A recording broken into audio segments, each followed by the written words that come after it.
Need I say more? My guy. Live from the new kingdom, it's the Our Big Dumb Mouth podcast. Now, here's your hosts, Midnight Mike, Joe, and Cool Rich.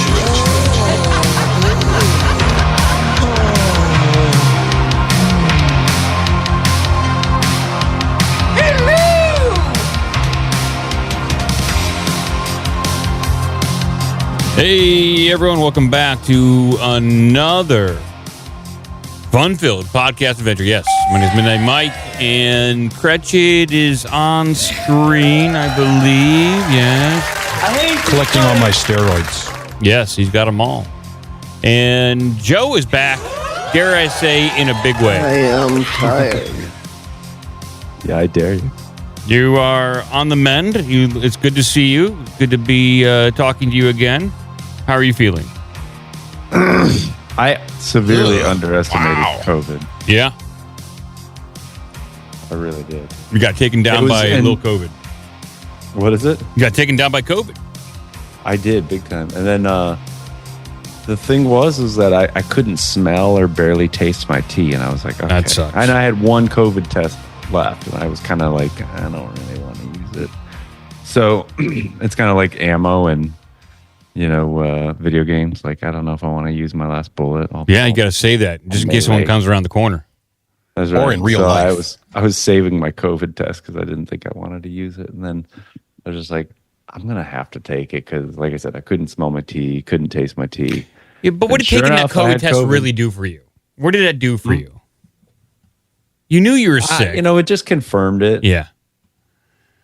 Because I was like, it's definitely something serious. Because after about the second week, you're like, and there was one day in particular where I was like, I think I want to go into a medically induced coma. Oh. Like, I really am sick.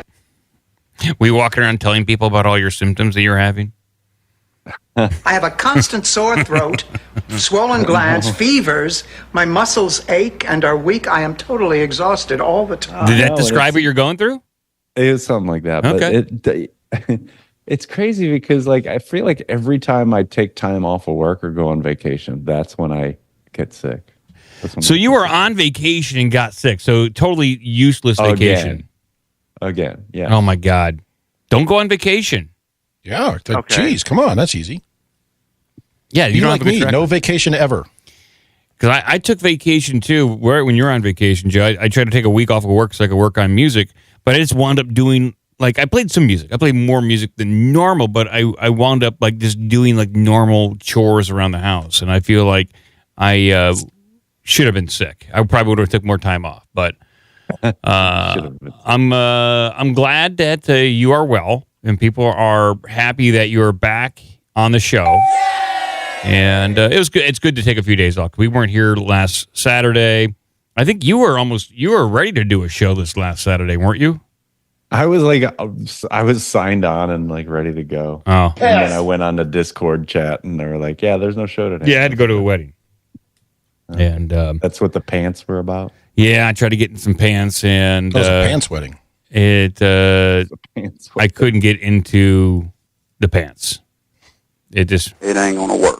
Mike, you're supposed to go to weddings to get into somebody else's pants. That's why you go. Yeah, well, I used my own. Not my mistake. Yeah. And rookie mistake. I just got, I work out. It turns out I eat chips all the time. How many bags of chips do you, Joe, how many bags of chips do you eat a day? I don't eat a lot of chips at all. Yeah, see? That's a problem. That's your problem. You got to start eating chips. And that's why I'm not getting COVID. Masa chips, the beef tallow. I never had them. I don't know what that means. I'm eating Golden Crisp chips manufactured in Massillon, Ohio. I'm eating them. When I was up in Akron, I bought 6 bags, gigantic bags, and they're filled to the brim. No shrinkflation, no Bidenomics, and these bags are packed, buddy, and they are delicious. Oh, those are good. Those are really good. Yeah. Those masa chips, those are really good chips. Yeah, it's corn, grass-fed beef tallow, sea salt. Yeah, but I can eat 3 bags in one day of those things. I'm talking about. Yeah, this thing is 5 servings per container. It feels like it would last. I need 15 for servings. Like 1.5. Oh, God. Listen. Fuck, I'm gonna eat, goddammit. Yeah, I'm a big boy. I'm like 6'2", 200 pounds. I'm talking about. Next, you're going to say that your entire shopping list is the one that Alex Jones reads off. Pretty damn close. Pretty damn close. Look, listen, I eat great. I'm looking to eat a little better. I work out. It's just, got to do a little better. That's all I'm talking about. We're not here to talk about diets. We're not here to talk about my health routine. We're not talking about here to talk about all that stuff. We need to do some Alex Jones clips of the week. Yes. We can talk about my diet later. Sure, will be brought up again. Some of our listeners, like Tony Arterburn, he lifts weights. That guy, if you go on his that guy lifts weights. You go on his Instagram. That guy knows how to lift weights. He knows how to get the job done. I do not. I don't know how to lift weights like that. But Alex Jones, former bodybuilder, he likes to talk about everything on his mind. And here we go. This is from last Thursday. Let's listen. Fee, fi, fo, fum, ice. I think I need to. Do I need to turn up the audio? Is it a little low over there?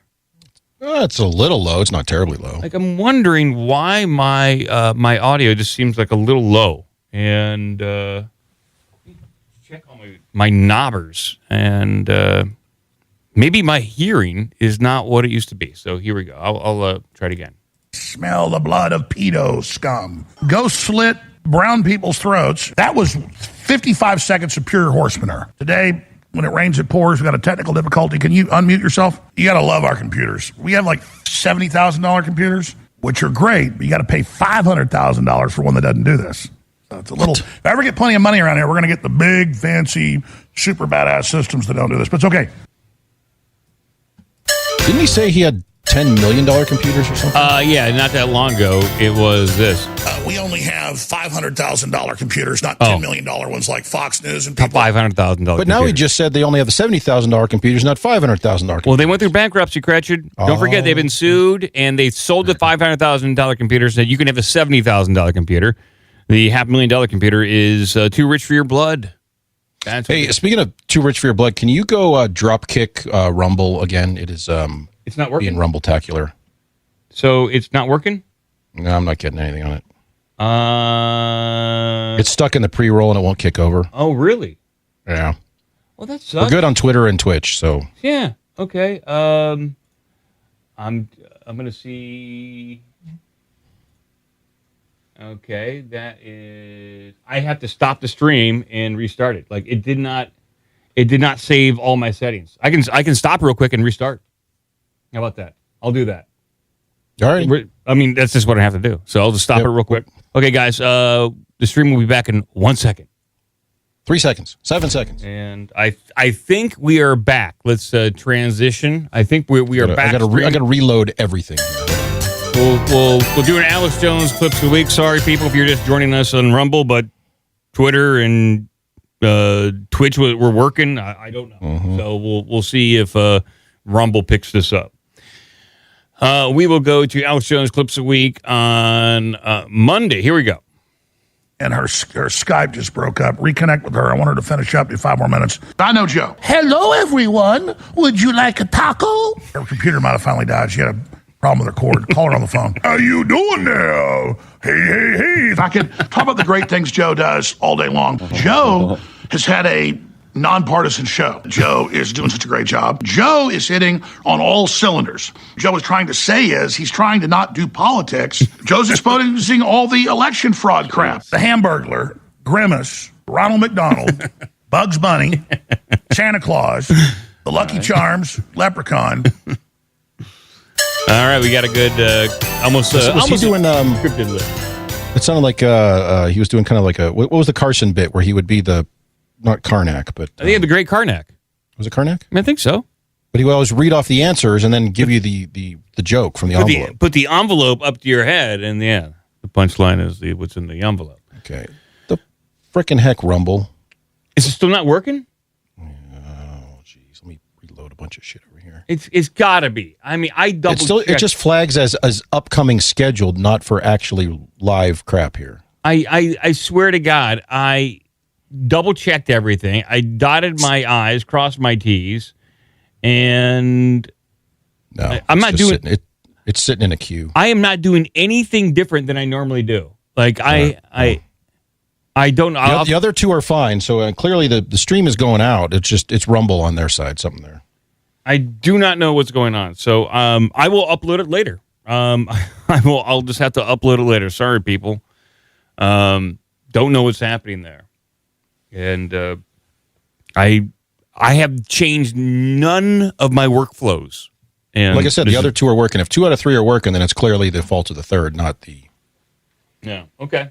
So it's not like times when Streamlabs just takes a crap and dumps everything. Yeah, it's Streamlabs. Yeah, it's Streamlabs. It's not that because I double checked everything. I double checked everything that was going on there, and it should be fine. And let me double check.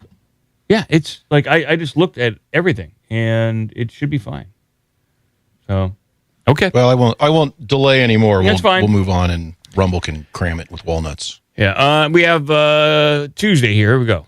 All they've seen online is hardcore porn. And you've got to have the right microphone and systems. Come here and have sex with our children. Everybody knows we ain't raping the Mexicans. I go commando in the bed. I have a big vocabulary, but sometimes I've got to cuss sometimes because it's the only words to describe it. I open the borders up. I ship the fentanyl in. I run the giant rape gangs. I'm starting World War III with Russia. I'm coming for the white women. I'm cutting children's penises off. My son wore a wig and had his dick cut off. She's 12, and here's her boyfriend. His name's Habib. He's 22.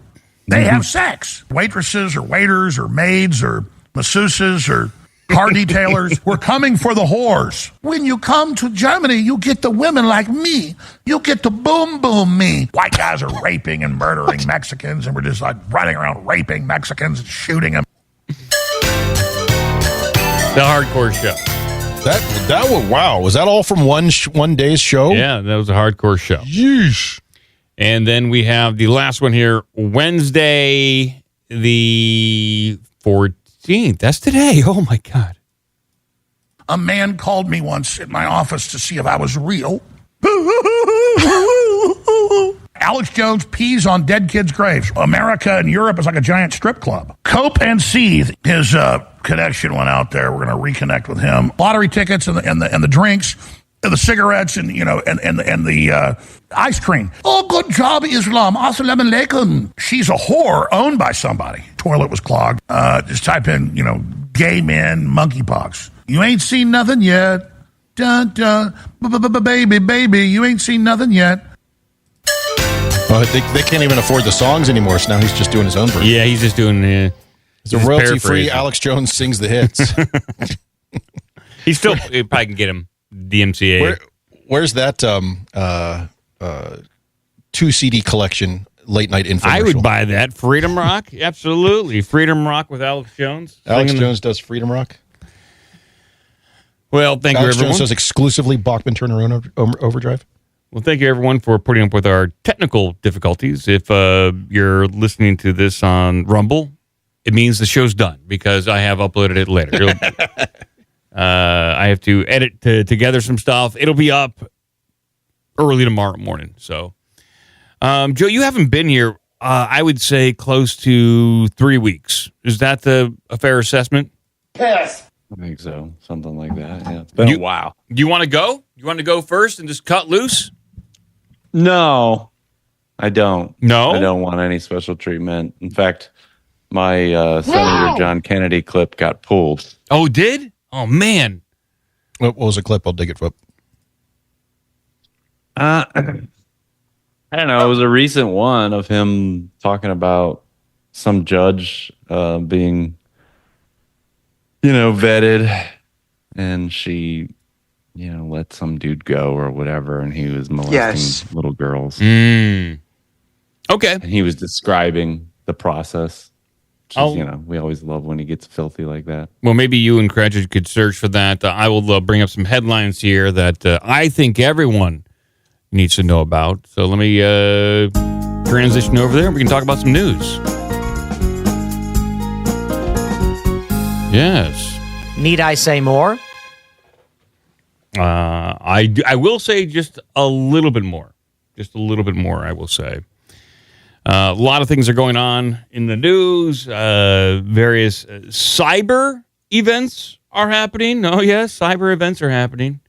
I will bring this up on screen so we all can enjoy this cyber event together. There are a few different things, but this one, it comes to us from Iran. As people might not know this, but it's about time to go to war with Iran. And this is maybe step 3, possibly. We'll find out. This is Beyond Wild is One. We're glad you're watching. Thank you very much for joining us at this hour. Time now for Pulse, American Joker, the headlines.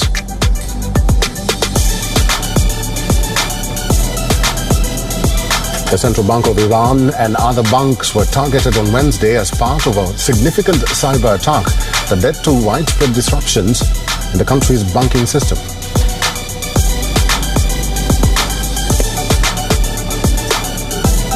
I like this music background. A German military base is sealed off for several hours as authorities investigate suspected sabotage, while a NATO air base in the country faced an attempted trespassing incident. There's the headline there that they decided to play EDM music over is that Iranian banks hit by major cyber attack. It was probably the Iranians. You think they hit themselves? They're so good. They hit every target. Well, but the second story in that is that sabotage suspect at NATO base in Germany. I have another German-related headline coming up here, but so here is the news on the Iranian cyber attack, which is massive cyber attack rocks Central Bank of Iran computer systems paralyzed. They need to upgrade their computer systems. They only have $500,000 computers, and the hackers have like $1 million computers, so they need to upgrade. The Central Bank of Iran and other banks were targeted on Wednesday as part of a significant cyber attack that led to widespread disruptions in the country's banking system, Iran International reported. According to reports, all computer systems of the banks in Iran were paralyzed following a cyber attack. Initial estimates indicate that this could be one of the largest ever cyber attacks against Iran, or Iranian state infrastructure. Signal to Iran, that's the subheadline with question mark. Signal to Iran, question mark. The cyber attack is most likely a signal from the Western countries to Iran that is conveying a message that demonstrates how Iran can be harmed. The last cyber attack carried out against Iranian institutions took place last December when a significant part of the gas stations in the country were damaged as part of a cyber attack, which the Iranians attributed to Israel and the United States of America. Israeli media later reported that a paper had been stuck onto ATM machines in Iran, which read, "Dear customers, it is impossible to withdraw money from this ATM.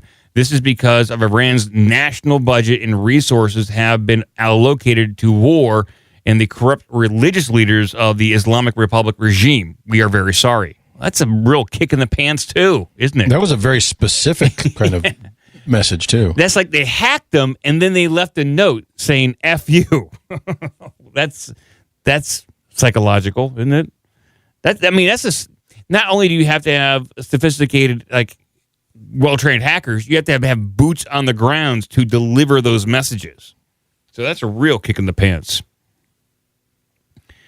But yeah, this is probably Israel and U.S., probably, most likely. One of the comments... Maybe it's the Ukrainians hacking the Iranians. It's the two wars coming together. So I'm reading this on the Jerusalem Post, and the first comment says, well done to everyone involved. A prolonged and free... And I want to start naming them. Yeah. Time. Good Shelby. job, chap. Good job, chap.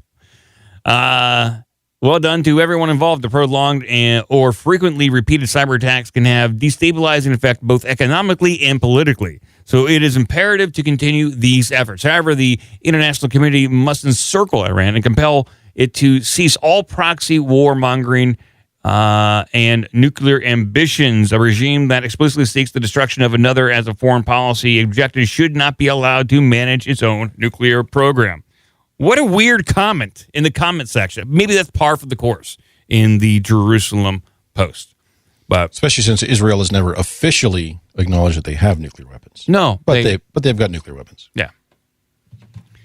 And the second piece of hacking cyber news that I have is this one right here. Please, I'll bring it up on the board here.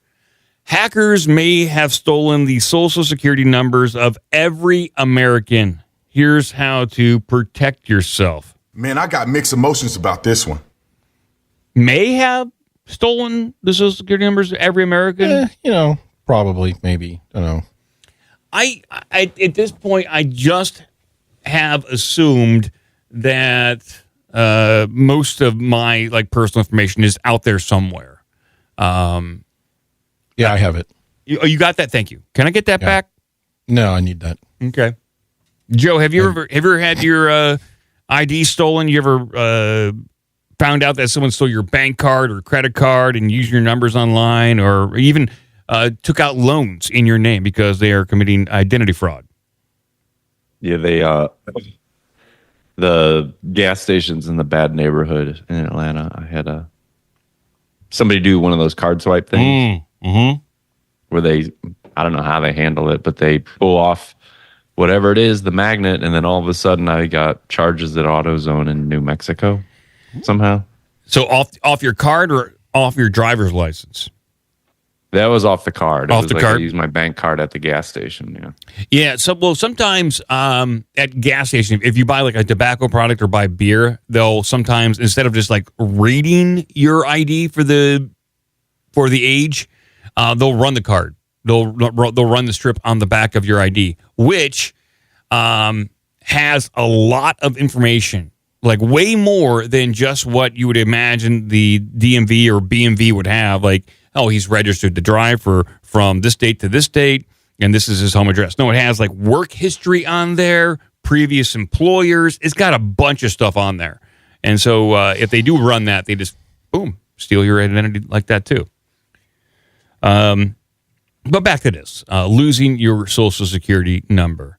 About 4 months after a notorious hacking group claimed to have stolen an extraordinary amount of sensitive personal information from a major data broker, a member of the group has reportedly released most of it for free on an online marketplace for stolen personal data. Well, that's nice. Kind of like a donation, right? It's an early Christmas present for hackers. The breach, which included social security numbers and other sensitive data, could power a raft of identity theft, fraud, and other crimes, said Teresa Murray, Consumer Watchdog Director for the U.S. Public Information Research Group. Well, this could, if it's 4 months ago, we're just kind of hearing about it now. I didn't hear about it then. If I did, I just forgot about it. I mean, you could use this for, registering illegal immigrants. I mean, these are numbers out there. You could use it for voting. You could use it for everything. You can just live. According to the class action lawsuit filed by the U.S. District Court in Fort Lauderdale, the hacking group, the U.S. DOD, claimed in April to have stolen personal records of 2.9 billion people from the National Public Data, which offers personal information to employers, private investigators, staffing agencies, and others doing background checks. Well, then I'm fucked. Because if you ever had to do a background check for any sort of employment, well, then it's probably in there. The group offered in a forum for hackers to sell the data, which included records of from the United States, Canada, and the United Kingdom for $3.5 million. That seems like quite a bargain, don't you think? I don't know. That seems like a pretty low number. I'll give you $10,000. No, Hulk pays too much. no, he's really lowballed him. If you want the records of 2.9 billion people for $10,000, that's rock bottom prices. That's a bargain. Yeah, and they're of like Western citizens, which typically these are the countries that people want to come to. Like if it was like 2.9 billion Chinese people, who gives a crap? You know? I'm curious on the number of, they said Social Security numbers specifically. I don't think there's been that many issued. Good question. How many Social Security numbers have been issued? And like between the United States, Canada, and the United Kingdom, there aren't 2.9 billion people. Correct me if I'm wrong. I don't think that there are. No. I think you get in a neighborhood of probably 450 million. So what? You got 50 million UK, you got 35 million Canada, or 60 million UK, 35, so 95 plus what? 325 to 350 million in the US, somewhere in that range, 330, something like that. Yeah. You might be close to 425 to 425.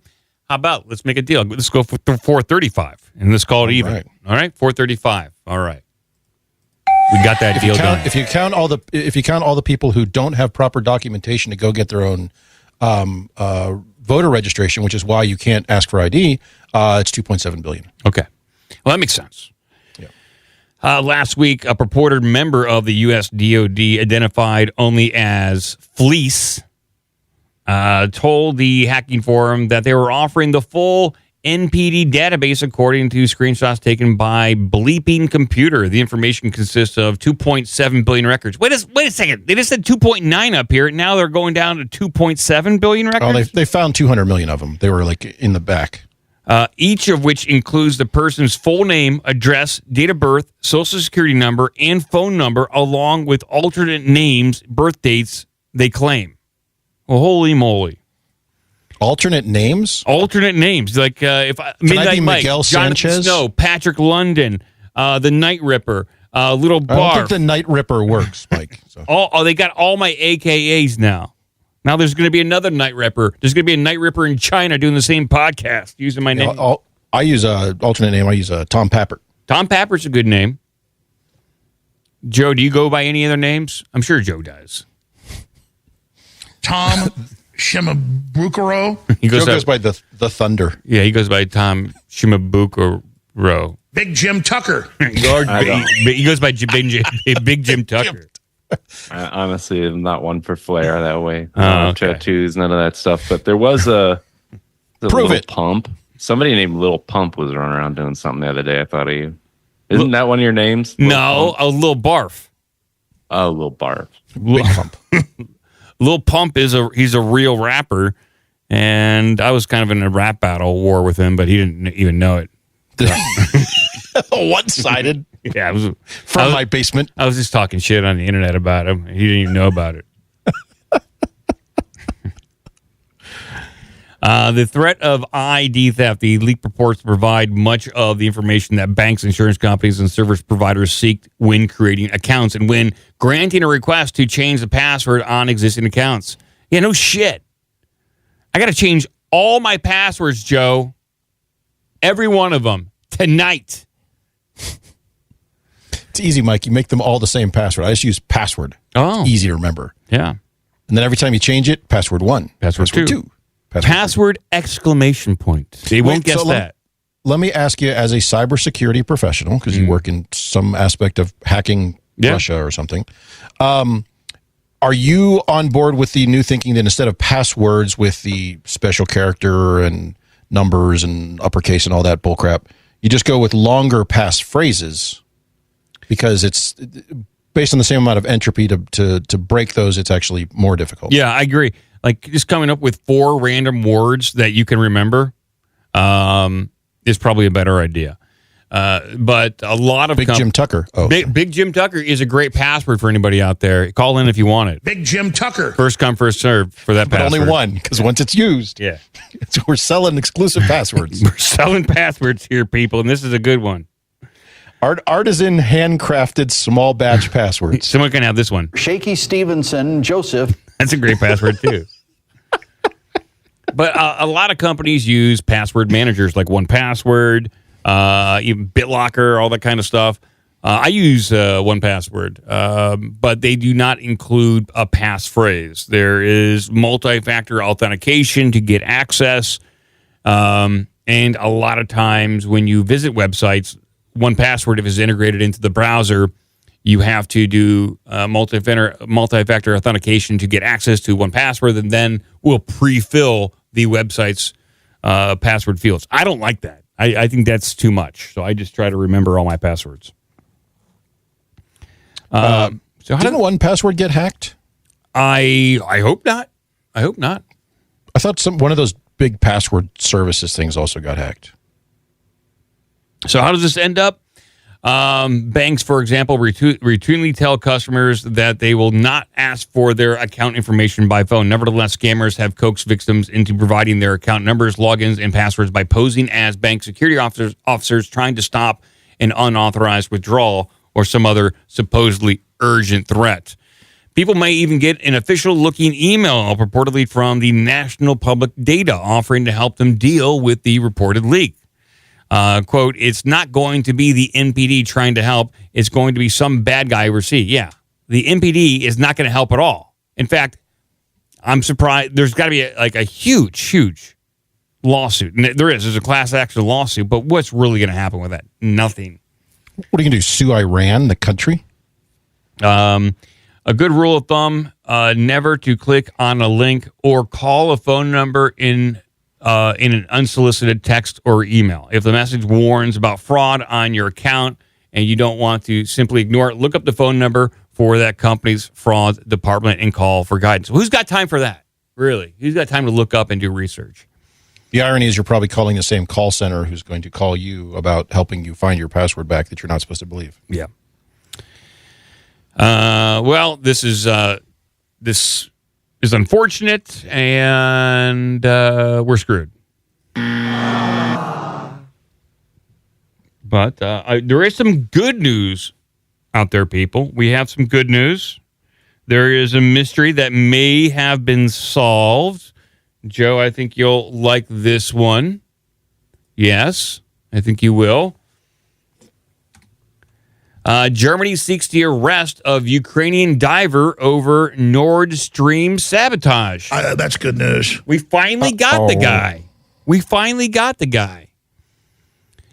Ukrainian diving instructor Vladimir Z is accused of being part of a team that blew up the gas pipelines. Wait a second. I could have swore that our State Department and much of the European Union were out there in front of TV cameras blaming Russia for blowing up their own pipeline. And they said it ad nauseum over and over again that Russia did this.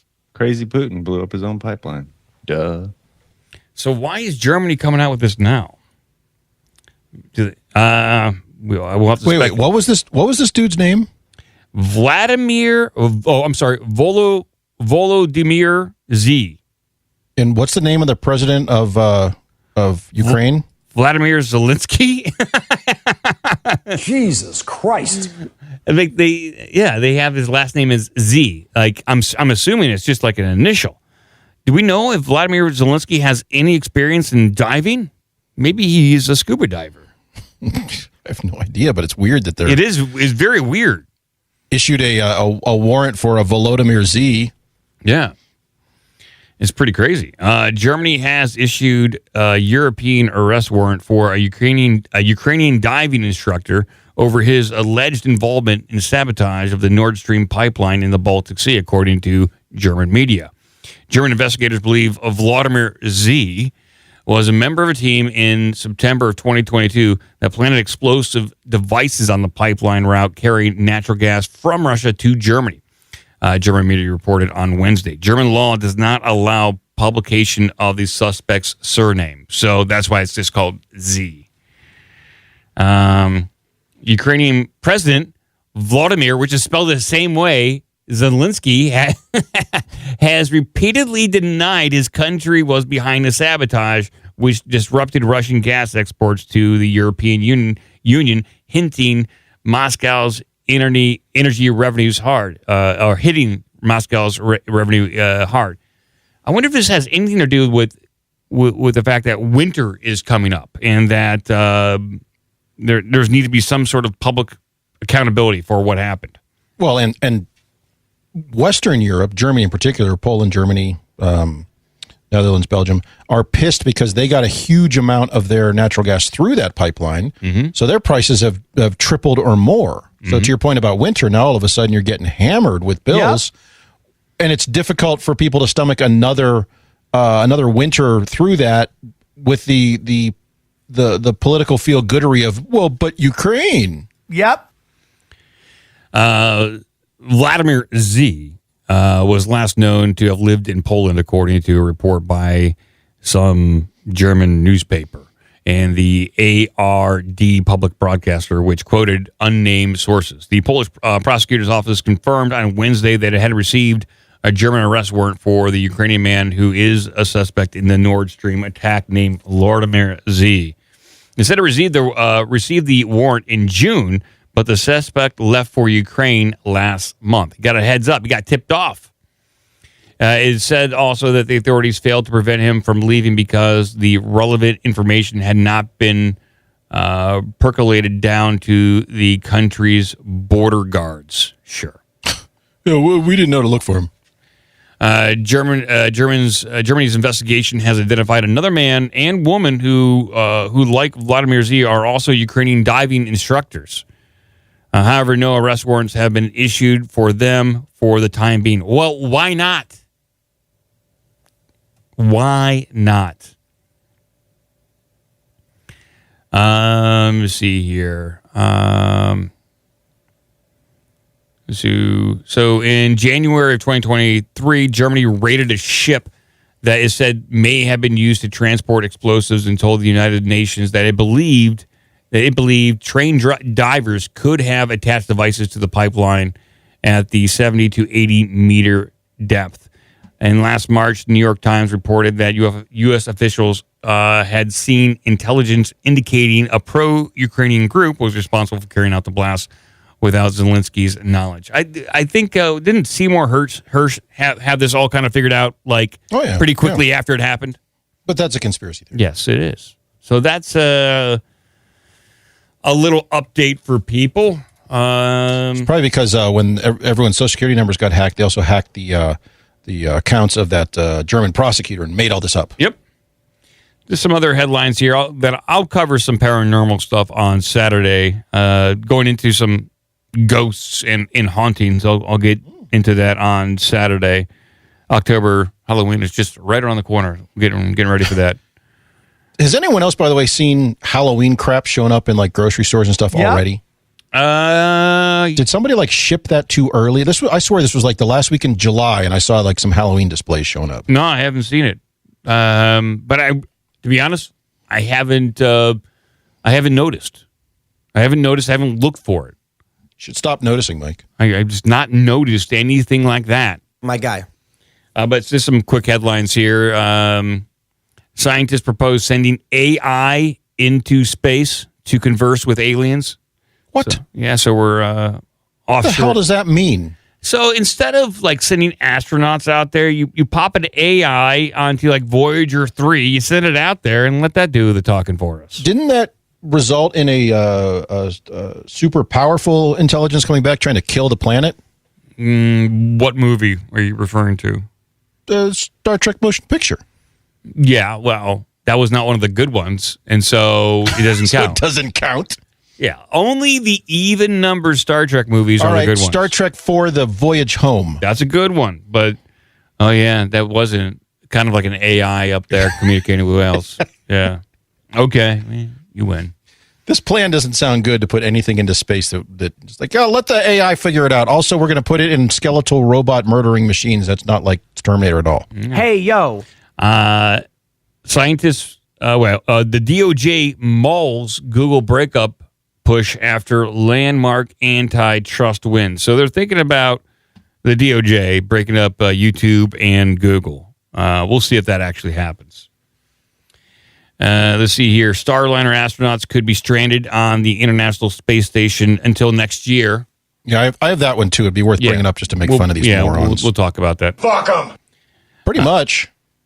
Then a piece of political news here, because our favorite presidential candidate, Kamala Harris, Jim Acosta said, "Would it kill you guys to have a press conference?" I'll bring this up. As Kamala is avoiding the press, she's avoiding questions, and she's just... Hey, it's an interesting strategy, because if you don't have any press conferences, you can't be quoted saying anything. Yeah, it's great. It works. It's working for her.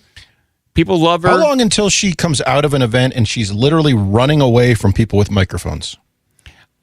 Not long, or she will just start laughing, like a Benny Hill sketch, just being chased around the limo or something. Well, this is Jim Acosta on CNN asking one of Kamala Harris's minions, when is she going to get a sit-down interview?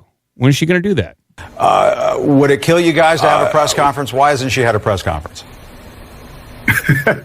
Listen, the Vice President and Governor Walz have been busy crisscrossing this country since the launch of this campaign and adding Governor Walz to the ticket. You saw the ways in which they went across the battleground states last week, generating rallies of thousands, 10,000 here, 15,000 there. But Michael, you know, a campaign rally is not a press conference. It's going to be inclusive. Do you mind if I cut in? I mean, you know, a campaign rally is not a press conference. Why hasn't she had a press conference? She's the vice president. She can handle the questions. Why not do it? We absolutely are going to do it. You hear her take questions as she's out on the stump, and she said last week, we're going to be having a sit-down interview here before the end of the month. What she's going to be focused on, and what this campaign is going to be focused on, is communicating directly with the voters that are actually going to decide the pathway to 270 electoral votes. That's why she and Governor commit Walz to a press conference this week? This past week. That's why we're doing a bus tour in Pennsylvania as we head into Chicago. And it's why we'll sit down for an interview before the end of the month to make sure that we can have a deep dive conversation about the vision that Kamala Harris has for where she wants to take this country and the contrast that we're going to have with Donald Trump. We're going to have plenty of opportunities to do that throughout the rest of but one interview by the end of the month. This month and throughout the rest of the campaign. I don't want to, belabor this, but one interview before the end of the month. I mean, that's not a lot. I mean, can you commit to a press conference before the end of the month? We will commit to directly engage with the voters that are actually going to decide this election. And that is going to be complete with rallies, with sit-down interviews, with press conferences, with all the digital assets that we have at our disposal. I'm worried all the about digital the election. asses? Digital assets, Gretchen, not asses.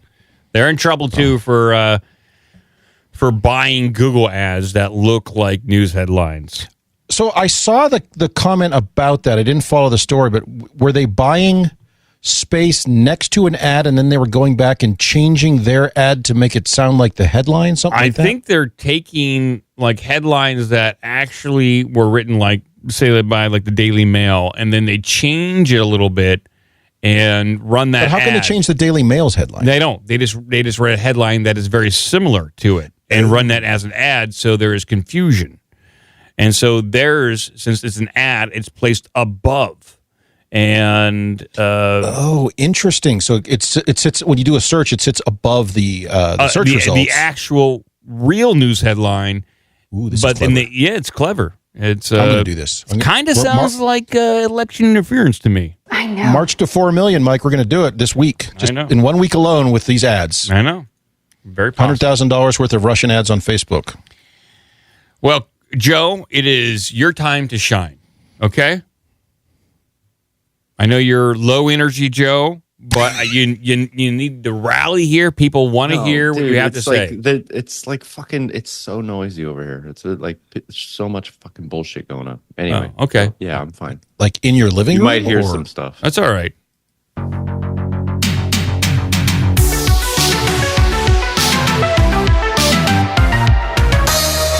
So what's on your mind? Fucking dogs. Yeah. Yeah, girl, I'm out here in these streets. That's almost as bad as I'm just chilling in Cedar Rapids. Yeah, it's pretty damn close. They're not like us. They're not like us. You were talking about Kamala. I was. I kind of teed it up for you a little bit. Whole thing is so dumb. Threw you an underhand pitch. I don't know. Did you play this? This with these are Kamala supporters. You played this? I did not. The girl with the hardware store in her face. These are goths. These are. By the way, these are not cyber goths. These are hot topic goths, which I don't support. Well, they're going to explain to you who they are. Oh, okay, good. Don't prejudge them, Mike. You're right. I'm sorry. You're right. I don't know. I shouldn't be doing that. We pause it. We all voting. Hold on 1 second. We pause it here. Bring it up on the screen here. Why are y'all voting for Kamala Harris? I don't want to lose my rights. I'm a trans man and I'm gay and I have been pregnant and I've had an abortion before and I don't want to lose that. I'm afraid of not being able to be myself anymore because from what I've heard, Trump's America doesn't want me to look like this. So that's why I'm here today and that's why I'm voting blue. What about you? I've also been pregnant and had an abortion before. I was a minor and it would have been dangerous for me to properly, it would have been dangerous for me to carry a baby with personal reasons and everything. I also, I'm very, alternative and I feel like if Trump were to win, I wouldn't be able to express myself through my looks and everything and wouldn't be able to have the piercings or the dyed hair or the tattoos that I want. I would be able to be myself, and my dad's very pro-Trump and I'm just very pro-Kamala. Pro-Kamala. Yeah, I don't, it's just, does that cause a divide at all? Yeah, it definitely does. He thinks that Kamala's going to ruin the country, but I think that Trump would do worse, a lot. Kamala is going to be good for the country. You're doing so great. And listen, I'm alternative too. I wear flannel. I listen to Nirvana and Alice in Chains. I'm alternative. It's so crazy that all they care about is abortions. And the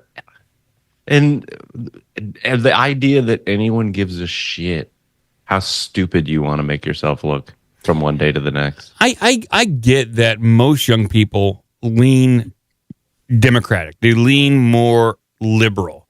And I understand that they don't like Trump because of some of his policies. But I don't know, and they don't know, what Kamala Harris really believes because she has put out no policies. So they could say, I'm voting for Kamala regardless of her policies, but you don't know what they are. You actually could be potentially voting for someone worse than Trump because she hasn't stated anything on her website. You have no idea what her policies are. So potentially you could be voting for someone much worse. Well, maybe Critchett, you could find the audio clip, but you saw that Kamala Harris said no taxes on tips. Oh, yeah. Wow. Put this Instagram clip up. So you want to talk about policy. She doesn't have a lot for policy. That's famously, people are just keep repeating there's no policy on her website, which is probably true. I looked to verify. We looked a couple shows ago, and I'll look again here in a second. Yeah, but there are no policies. That would completely be not surprising at all. But she did this no taxes on tips thing. And the interesting thing with this one is if you pop that one open, I did, and you get the screen grab, you have from several months ago when Trump announces it. It's former President Donald Trump's vow to stop taxing tips would cost the federal government up to $250 billion over 10 years, according to a nonpartisan watchdog. Oh man, isn't that terrible? That's horrible. We're losing money. Yeah. Don't you know that's the government's money? It's not yours and the server and the restaurants. It's not their. Donald Trump vowed to stop taxing tips would cost the federal government a quarter of $1 trillion over 10 years. That's bad. That's bad news. But then, 15 minutes of Ukrainian funding. Oh, yeah. Yeah. But then Vice President Kamala Harris is rolling out a new policy position saying she'll fight to end taxes on tips for service and hospitality workers. Well, that's good. And of course, the news praises all this stuff. And then they, like everything else, I mean, there's no surprise, but there's no context. There's no no one's saying well, apparently they agree that this is a good policy or none of that. None of that. There's like no attempt at honesty whatsoever. No. They're just moving on. They can't acknowledge the past. Trump almost got assassinated. Doesn't matter. We have to move on. Joe Biden was basically ousted from running again. It doesn't matter. We have to move on. Case closed. Time to move on. They just ignore. They ignore everything and they just move on. No policies for Kamala Harris. Doesn't matter. Let's move on. End of story. They will not acknowledge any of these things because it doesn't context doesn't help them. The reason why she's avoiding press conferences and taking questions is because she's not good at answering questions. She's not good at press conferences. Joe, I did find that clip if you want to run it, but that's how I'm looking at it. Yeah, Cretchet has this clip of Kamala, and I think Trump actually came up with the idea in Vegas as well, but it was months ago, and he was talking to somebody about the taxes that they pay on tips. But like Kamala Harris was famously the one who did the tie-breaking vote in the Senate to increase the number of IRS agents who were aggressively going after people who didn't report their tips. Yeah. Okay. So 10 minutes ago, she was like, I'm coming after you, motherfucker. You better not be not reporting your tips. Well, it's different. And now she's like, no taxes on tips. And just before I play this clip, Joe, I'm on KamalaHarris.com, which is my homepage. And still no policies on her website. I can go to Meet Kamala Harris, or I can go to Meet Tim Walz. They call him Walz, but it's Walz.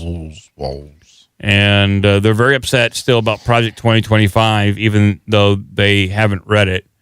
And they keep telling everyone that Trump is going to enact Project 2025, even though he says he won't, and that he has his own project. And they don't even realize that Trump is too narcissistic to enact somebody else's plan. True. And it's that simple. Even if his is called Project 2026. It's better. Oh, okay. One better.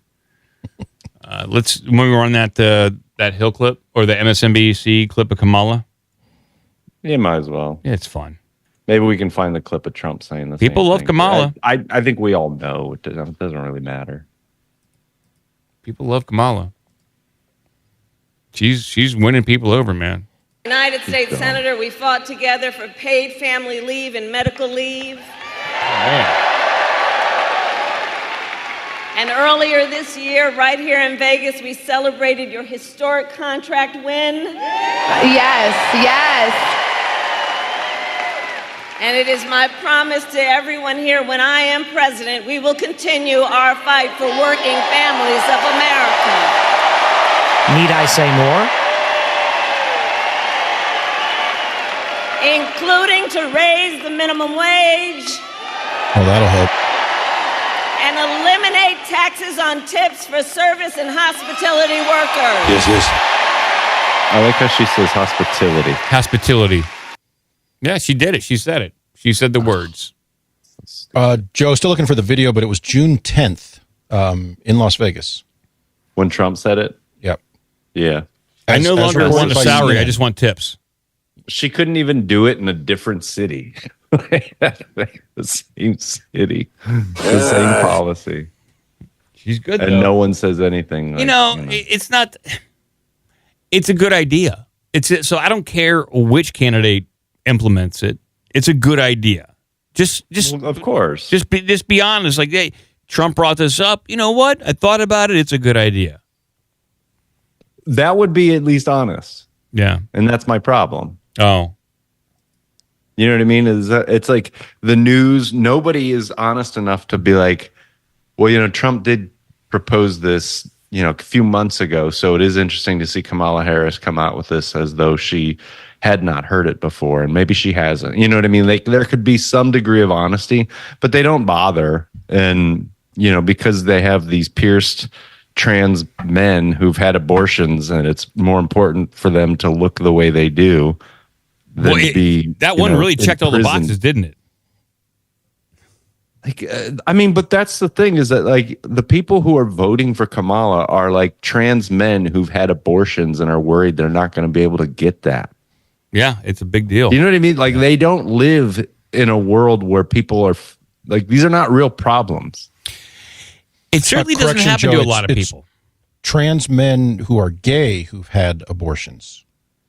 The whole thing is far more complex than most people's lives. Which is I need a diagram to understand that. I can't pay my electric bill. I'm trying to put food in my family, and it's very difficult to do. It is. They keep moving, flinging SpaghettiOs at him. Yeah. Sit down. It's too expensive. So anyway, Crystal Ball is a fucking idiot. Yeah. She's married to Kyle Kalinske, and she's simping so hard for this Walz guy. Like I didn't watch this all the way through. I just watched enough to be like, God damn it. Like you are really like, you are trying to ruin everything that Cigar had worked so hard to do. Yep. Like she wasn't that terrible with him a while ago, like when they were on the Hill still. But ever since she married Kyle Kalinske and they've been doing Breaking Points, she's like, I don't know, man, if it's ego or if it's just she's always been this stupid. Is Sagar not on the show anymore? No, Sagar is on the show, but I don't know how he puts up with her. Oh, okay. Because she just keeps getting stupider and stupider and says dumber shit every day. When this clip is done, I will tell you the exact reason why I cannot vote for Walz. I have one reason, but after this clip. All right. And I'm all anxious to hear. Yeah, I'll give you the one reason.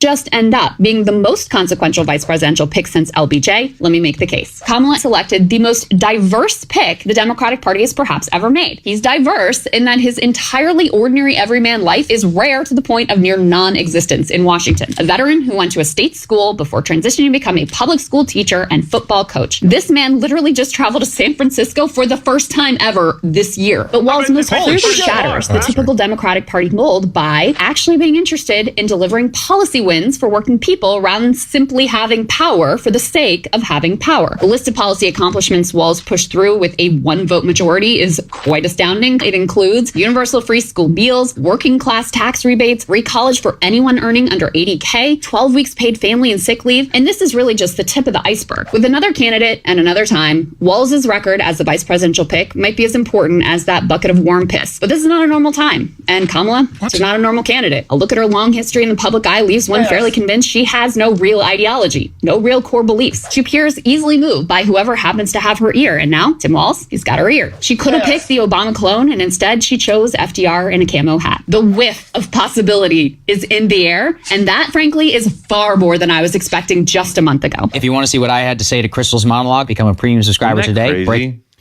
So I don't care about all that. Like all that, I could be convinced for. Like that's not something I'm concerned about. The guy had a snitch line during COVID. Yeah, and that he didn't let you leave your house for any reason. Exactly, and that was my number one reason why I cannot back them. Like all the other stuff, like hey, if people vote for it and it's like social programs, college, all that kind of stuff, great.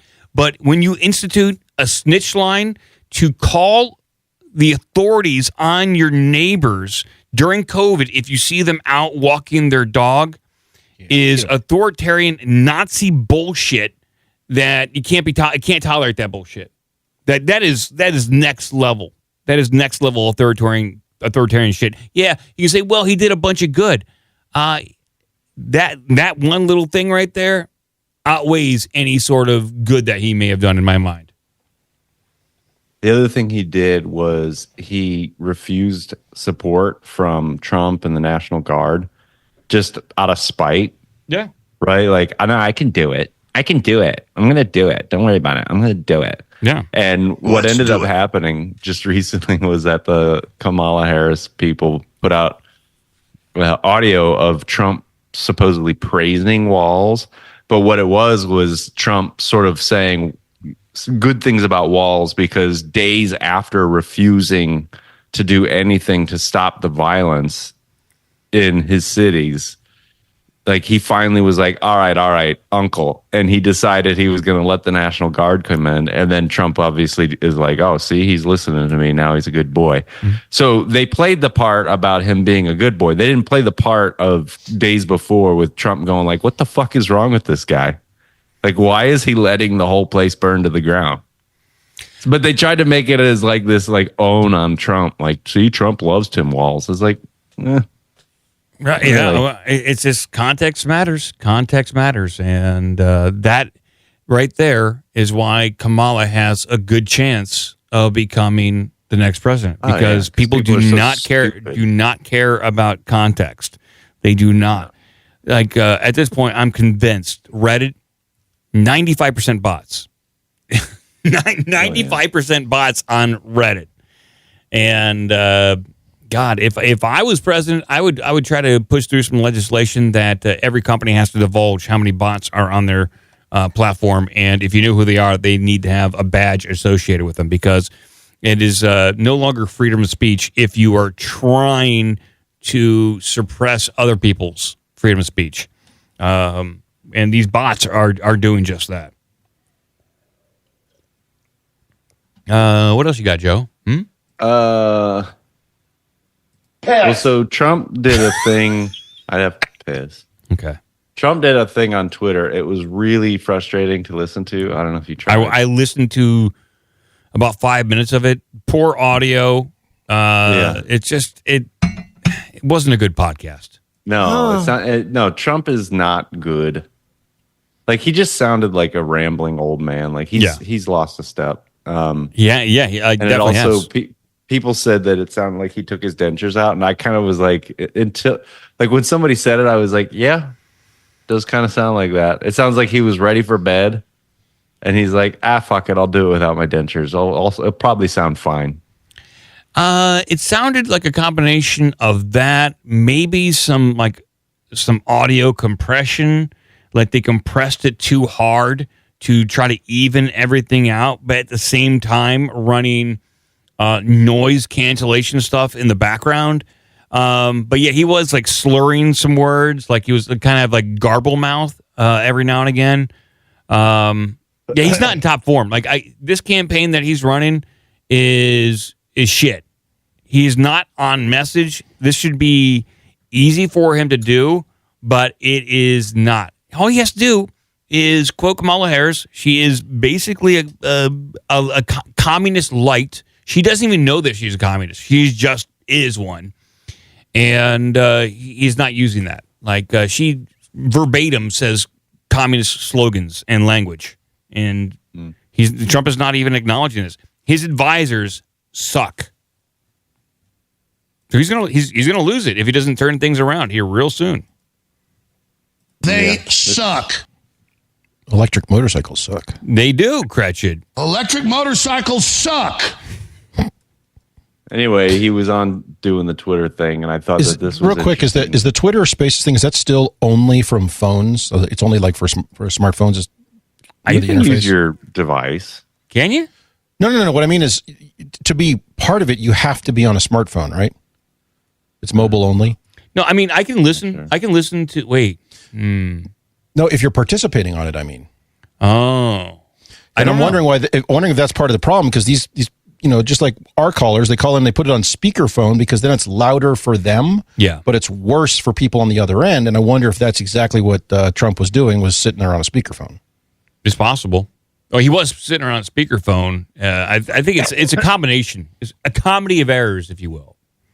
But it wasn't when they said that he was going to do a thing with Elon. I thought they were going to do like a Joe Rogan style. They're both going to be in the same room on mics having a conversation, and we just get to listen in. But instead, it was this weird phone call thing. Yeah. With all the awkwardness that happens when you're talking to someone who you don't talk to often. Yeah, It takes a while to warm up. They never did.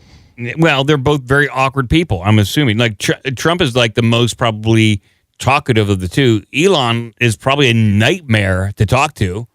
He's probably 50% autistic. So talking with him is like it's like Trump is probably like pulling teeth to get a conversation going. It was bad. I'm done talking about that. Oh, okay. I want to talk about this. Moving on. This guy who's asking Karine Jean-Pierre, who's still around for some damn reason. But listen to the way these people talk about it. And then there was the letter from the UK or from the European Union that they're going to make Elon Musk take down the Trump interview. Like, what is these people? They have gone full authoritarian. And it's crazy. So you want me to play that last link you got there? Yeah, this black guy in the press room. Oh, my God. I don't know if you should be saying that.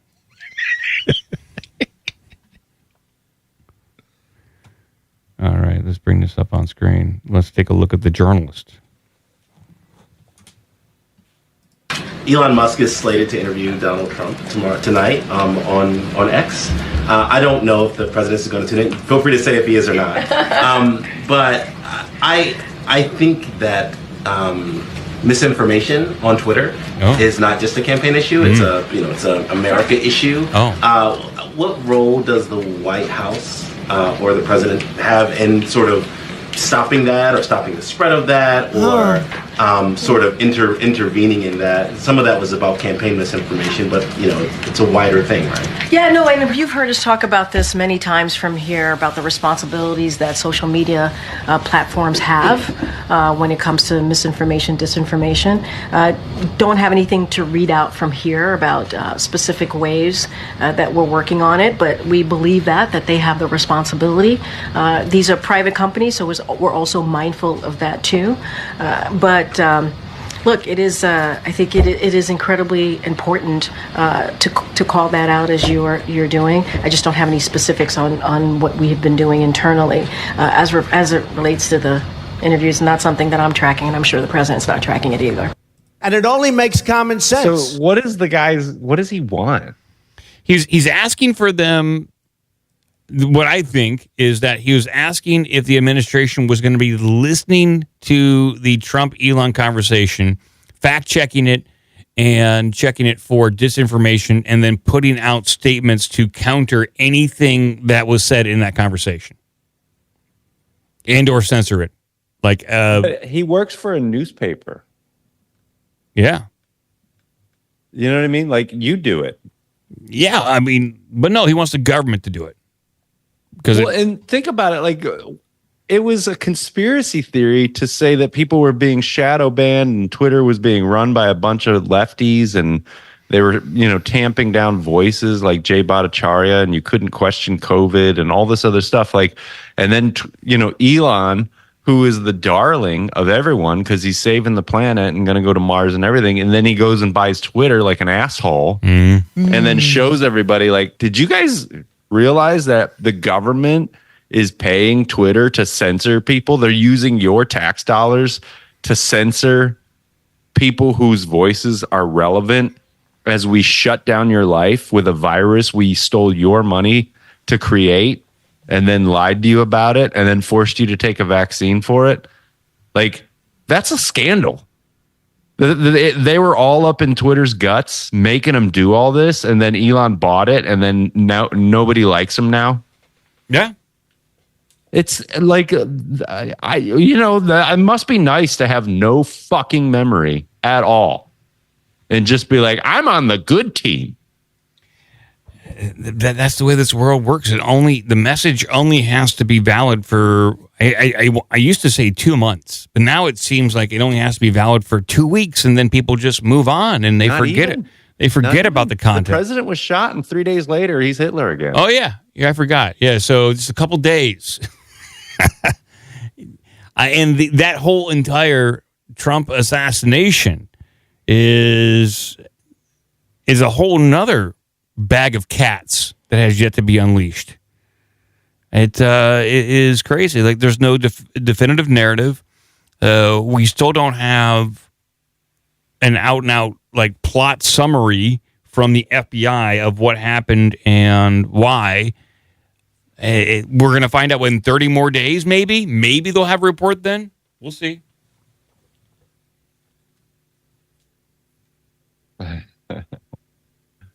Let's see. I got more weird shit we can look at. Give it to me. I love this AI crowds. I got some stuff on that. Yeah, I don't know how I feel about this, but I think it's okay because it's fun. No, it's like not as fun as this guy. Well, why I like this is that people like the Kamala's campaign and the leftists are all butthurt that the right are saying that they're saying the crowds are real, and they're upset that the right is saying that they're fake. But just a few weeks previously, they were claiming that the Trump assassination was a fake put on by Trump in order to gain sympathy. So I mean, which one is it, people? Are you upset about fake stuff or not? All right. Oh, boy. Okay. I don't know what this is, Joe, but I'm going to play it. I don't really either. Okay. That'll be fun. A beautiful black woman that also sometimes identifies as a cat or a dog. So I hope you got a leash or a litter box for your guest, for the ones that identifies as cat or dog. What the heck is going on here, Joe? I don't know. What was that about? I feel like this is a troll, maybe. Need I say more? Like, I don't know if that's a real person, but it can't be. Either way, it's not going to surprise me.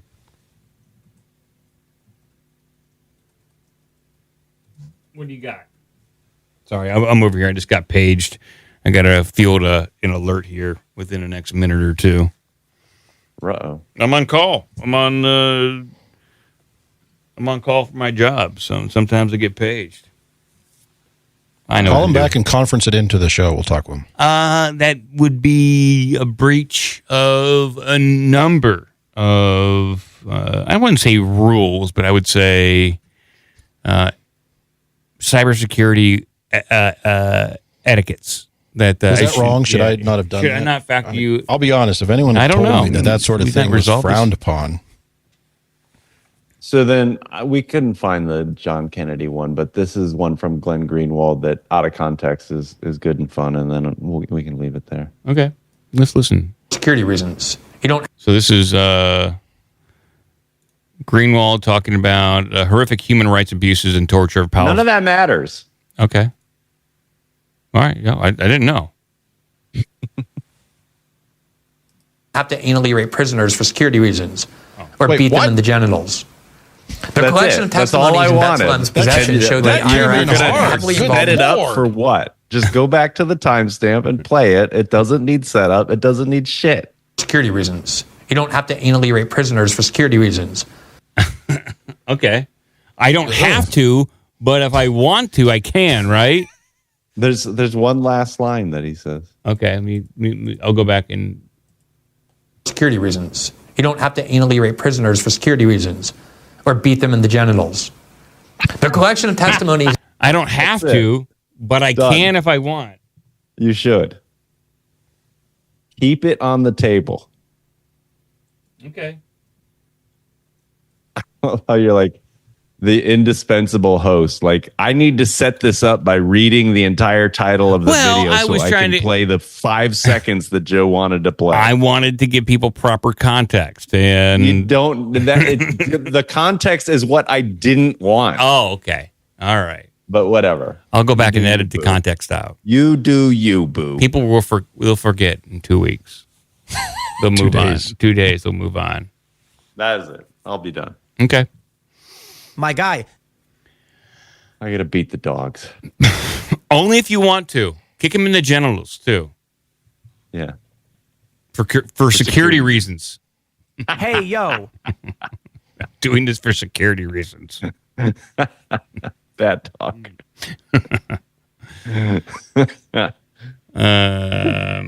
All right. I tell you what, I'm going to open up the phone lines just for like a few minutes. So you guys can say something while I take care of this ticket. So if you guys want to give a call in, 614-388-9109. We'll take a few phone calls before we get to Cretchit and his news. All right. Do I have any news music or phone music? I wonder if I have any phone music. You do. This might be. Let's go ahead and take the phone calls. I don't know if this is news music, phone music. No one's calling in. People are not used to calling in on these days. And yet they demand it. Why don't we call in on Wednesdays? And they don't. I'm not a baller or a shot caller. I drive a fucked up 04 Impala. My headlights don't work at night. My windows don't either, but that's alright. I hit the highway, but I gotta drive slowly. Cause that bitch gon' overheat. Overheat, yeah. What the hell was that? Somebody rapping about their whip. Okay, we got no calls. I do have footage of the people doing their security checks on the prisoners here. Oh, yeah? Let me see here. Let me see if I can bring it up. It does look like it's... Oh, my God, Cratchit. It's an animated GIF of somebody just getting kicked in the groin over and over again. It's for security reasons, Mike. Yeah. Caller, you are on the air. It's Miles in Charlottesville. Hey, Miles. Can't have dead air. No. Well, I'm trying to take care of a security incident. We're watching somebody get kicked in the balls. And so, please, Miles, it is your show right now to say what you will. Had a lot of trouble with that security myself here in Charlottesville. It really messed up everything with my job. Everybody leaves their computers on at night. They got hit really hard. And then it just happened again yesterday. It took out half the town. All the point of sale systems went down from computer bugs. And then all the traffic lights and powers went out about 10 minutes later. It was not a normal blackout, like somebody hit a traffic pole or something. It's probably Iran. Yeah. It's real, man. The war has begun. And, yeah, they keep chemtrailing us, and we have flu-like symptoms all the time. That's about all I really have to say. I just wanted to, somebody's got to call. No, you got to keep talking. Are you voting for Kamala? Do you like Tim Walz? Do you like Tim Walz? Are you going to vote for Kamala? What are you doing? What's your stance on Kamala? Yes. Ignore her completely? Well, easier said than done. She could be the next president of the United States, and I know a lot of people out there don't think that the presidential election matters, but this is a pretty critical time for the country. It really is. I will be voting Republican, but yeah, I'm in Charlottesville, so I got enough politics going on around here, man. It's pretty wild. Having Kamala in the White House, I think it would be fun to watch her field these questions and pontificate. I love the way she pontificates and just kind of tells these rambling stories. So in that aspect, great for sound clips. Unfortunately, with her in the White House, I believe it is a sure bet that we're going to go into a digital currency very quickly. At least with Trump, there is a potential for him to rescind an executive order that was put in place by Joe Biden to enable a digital currency. But Trump could rescind that. Kamala Harris, I don't think that would happen. And I'm not too worried about it. I just rolled my entire 401k into gold and Bitcoin, 50-50. Did you really do that? Yeah. Wow, that's a pretty hard-ass move, dude. What are you going to do? Wait for the shit to fall apart? I tell you what, I got a 401k from my previous employer that I'm going to roll deep into Bitcoin. I'm going deep. And so it's, probably going to put the couple gold dinars in there and see what happens. Yeah. Well, hey, shout out to all the ladies and the wives, and I'm going to hang this up, but keep this going strong. We need more people. We need that 400 million, man. We got to get the 400 million. Money, man. Well, Open thank you. your wallets, people. I appreciate Take care, it. Mike. Thanks. Well, yeah, our march to 4 million, it can't happen soon enough, people. We have to get to 4 million subscribers, I'm going to say by year's end. That is our deadline. And you're going to quit the show?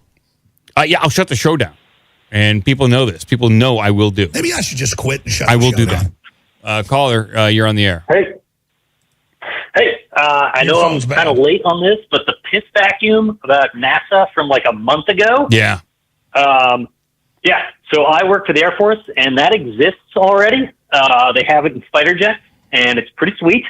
I got one hanging on my classroom wall. If you guys want a picture, I can send it to you. But totally existing technology. It's pretty loud. I can't hear you over the vacuum. We just started the piss vacuum over here to ensure that when we wet ourselves, he dropped off the line. He actually dropped off the line. I didn't hang up on you, sir. I started the vacuum. Called you on the air? Hey, it's Keith from Richmond. Stop messing with the pee vacuum. Yeah, hey, what's up, man? Not much. Just Miles' neighbor, just one town over in Richmond. I was just calling. Are you guys familiar with Gold Goats and Guns podcast? No, Gold Goats and Guns. Yeah, it's this guy Tom Luongo, and he has a pretty interesting thesis that the Federal Reserve is actually at war with the European central banks and the Janet Yellen and the Biden administration and all those guys. And the most recent episode we did with Pete Quinones kind of ties all that in with the PayPal mafia and everything. It's pretty interesting. Yeah, I could see that. I could see that angle. I'll have to check it out. Gold Goats and Guns. Yeah, it's a good listen. Okay. We'll check it out. Wait, is it gold, comma, goats and guns? It's gold goats, comma, guns. Right? Gold, comma, goats, and guns. Because I have issues with their logo because they have a picture of a gold goat, but you can't have a gold goat if you have a comma in there suggesting they're separate things. So you should probably write him about that. What the fuck? Yeah, write a letter. Yeah. I'm going to say 1 star, unsubscribe on Apple iTunes podcast. Your logo is not aligned with the your brand and name. Brand, yes. Well, thank you for calling in, man. We're going to get to some news. Okay, can I? If Miles, I'm going to be at the Ix Farmers Market in Charlottesville selling stuff this Saturday. If Miles comes out, you can have some stuff on me. What are you selling? Some weed? I make chickpea tempeh. Oh, well, what do you make? Chickpea tempeh. Chickpea tempeh. Sprinkle a little weed in there. I know some of those words. I can make a batch. Yeah, I'm making nice. some right now. Maybe I'll top it off. Chickpea with a little hemp in there. Okay. Maybe. All right. It's weed's legal in Ohio now. So I'm just like everything's weed. Everything's weed around here. All right. Well, thanks for taking my call. Blow me up. All right, Miles. Take it easy. That wasn't Miles. That was Steve Kramer, also from. What? I'm sorry. You can see Miles's house from sitting out in the street. I'm sorry. I'm sorry. Is it dark where you're calling from? You got the shades drawn? Sorry about that. I got the names mixed up. I was busy taking care of a on-call ticket. Someone was trying to SSH into something they weren't supposed to SSH into. Just turn off SSH. Let them use just open terminal. It's fine. Yep. Just telnet into it. Just telnet. Just raw right open and no password. It's fine. It's wide open. I'll give you the password. Stop password. I'll just remap that to port 80. Everyone can look at it. Go nuts. All right, Gretchen, here we go.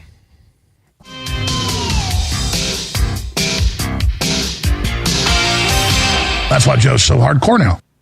I'm going to find all my news. AKA Flavorton. All right, screw it. We're going with this because I just brought up how upset I was about a comma in somebody's logo. So, believe it or not, I have a punctuation story. That old Cretched. Which is, about that. It's as exciting as you'd think. But this is the sort of hard-hitting investigative journalism we're getting about the Harris-Walz burger campaign. Okay, great. I want some criticism of this campaign. Oh, here they go. They're going to get them. I want some criticism. This is going to bring down this entire campaign before it really gets started. Okay. There's an apostrophe battle brewing among grammar nerds. Is it Harris or Harris's? Oh, really? The Harris, then apostrophe, or Harris apostrophe S. Which one is it?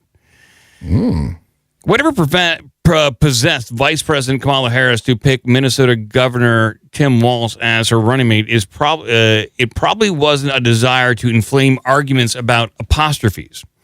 But it doesn't take much to get the grammar nerds fired up. They used to be called grammar Nazis. Why do they? Oh, good point.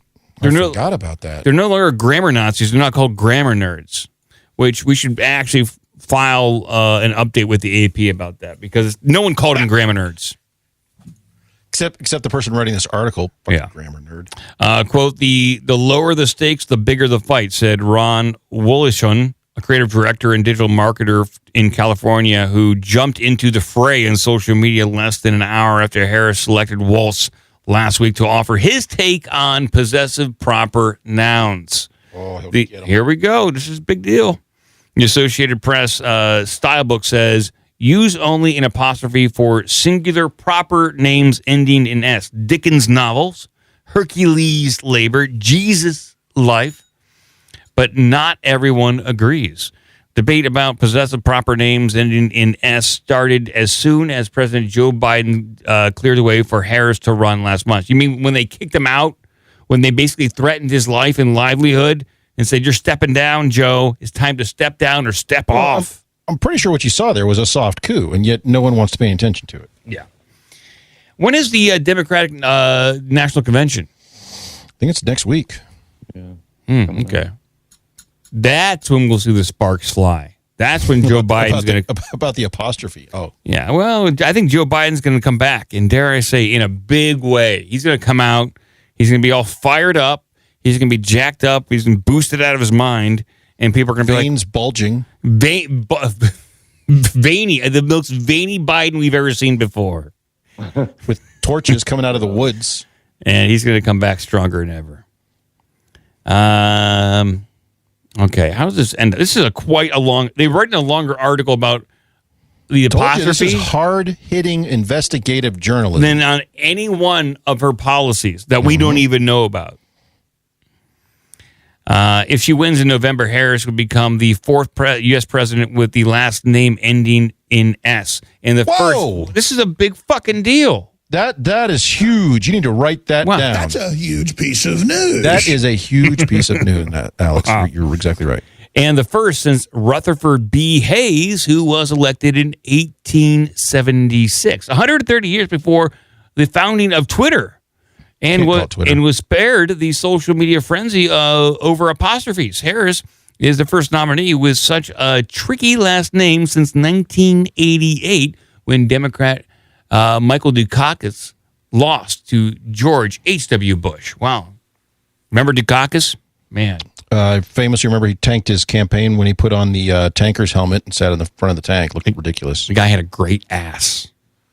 People don't often remember that. But Dukakis, awesome ass. Dukakis, who is now 90, said in a phone interview on Monday, wow, this is the first time anyone's called him since 1988. Said in a phone interview, how'd you get this number? This is unlisted. Just send the girl round back. Dukakis, now 90, said in the phone interview Monday that he doesn't really recall any similar discussions when he was a nominee, but agrees with AP. Yeah, because people were talking about policies, the coming recession, all that kind of stuff. They were talking about all kind of different things. Substantive stuff. Relatively so.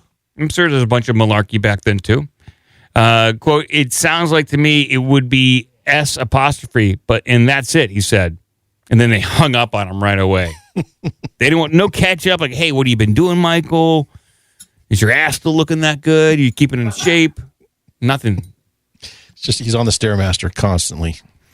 The Harris campaign, meanwhile, has yet to take a clear position on the apostrophe. Oh, no. This is what Trump needs to ask her in the debate. At the debate. Just constantly hammering her on grammar.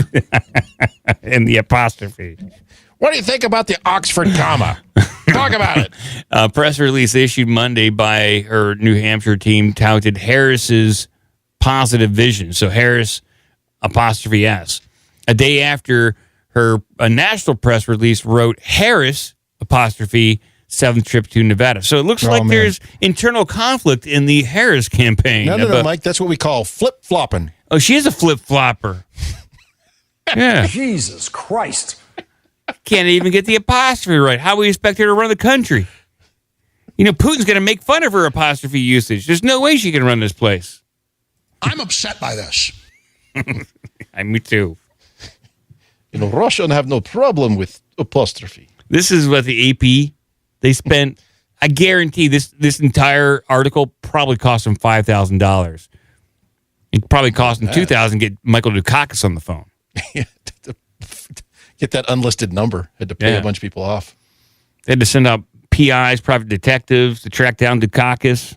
He's living in some cave. He's living in a shed in the woods. Yeah. Is it dark where you're calling from? You got the shades drawn? Michael Dukakis looking out the shades as he's talking to AP. Just demanding people to give him back his son. Yeah, pretty much. He didn't say that explicitly, but you kind of got that out of the phone conversation. kind of implied there. Don't you understand English, you useless piece of shit? He's very angry in his old age. Okay, Crash, let's see what else you got. That's how he answers. He's very bigoted. He hates what's going on with the immigration. Just lays right into it. He does not care.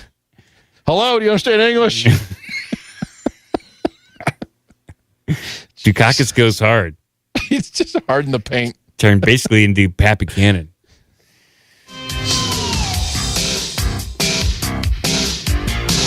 Listen, I'll make a cappuccino. All right. We also were talking about cybersecurity earlier and best practices. A couple of weeks ago, if you recall, we had a massive cybersecurity problem. Oh, yeah. Big. Well, they got an award for it. Wait. CrowdStrike got an award for it? No, not only that, they showed up and accepted the award.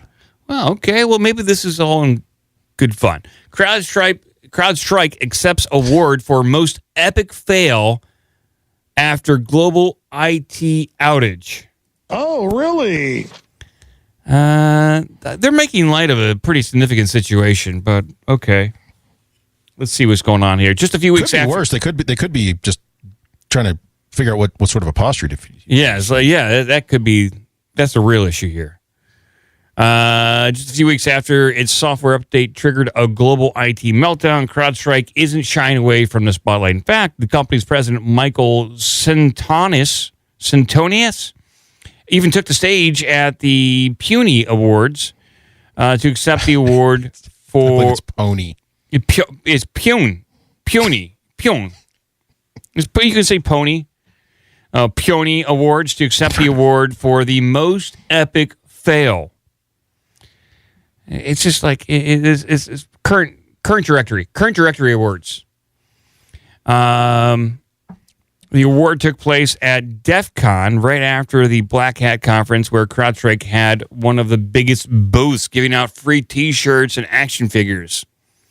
Are there action figures like overweight network engineers? It's Dave. I'm Dave. I'm your network engineer. I don't know what's going on with this CrowdStrike thing. I logged in from my VP at home.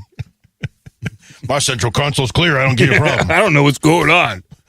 What's the MAC address of the device? My Windows 3 is working fine. No problems on my end. I don't know. His action figure has a briefcase with a sandwich in it. That's it.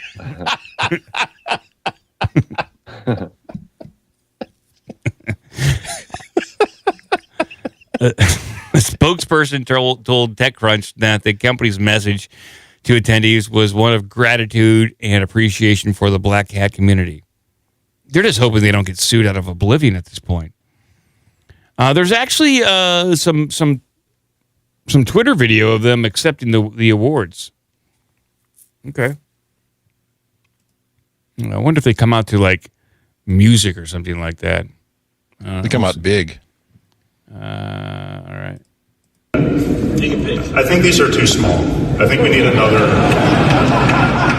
I think we might need a different award.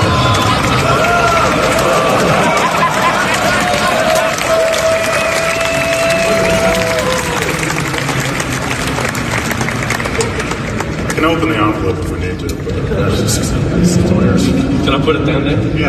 All right. It's a big trophy. Hey everyone, Mike Satonis, president of CrowdStrike.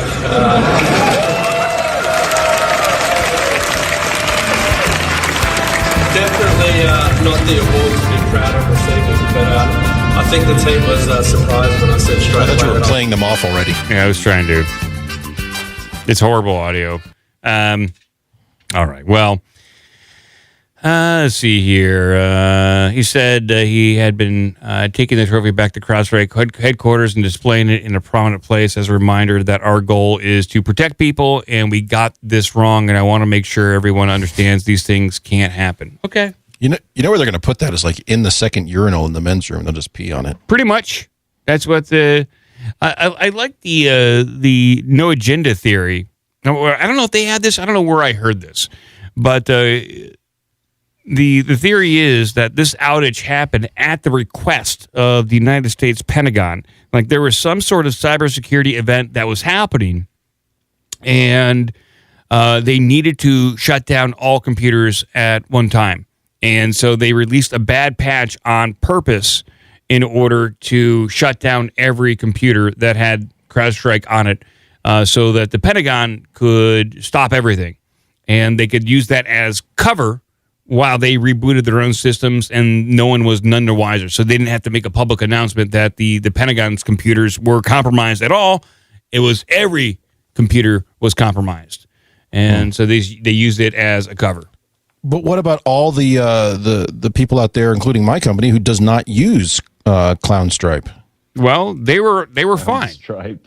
Because we were 100% unaffected. Yeah. I mean, even our 365 environment was unaffected, which is odd because it was being hosted on Azure anyway. So my company was fine. We don't use ClownStrike. We use SentinelOne. Yeah, so how would that affect companies like that who weren't affected by the computers going offline all at the same time? Well, the Pentagon, the theory is they were only worried about their own computers. Oh, okay. So it was they were compromised. The Pentagon just for the Pentagon's computers. Yeah, they were compromised and they needed cover.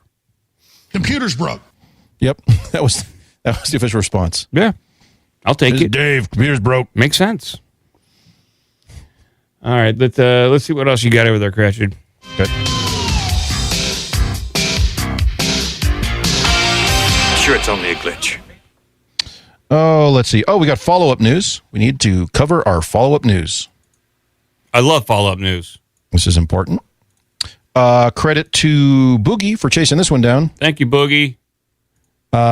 We have a price on the ridiculous cotton candy burrito thingy. Yay!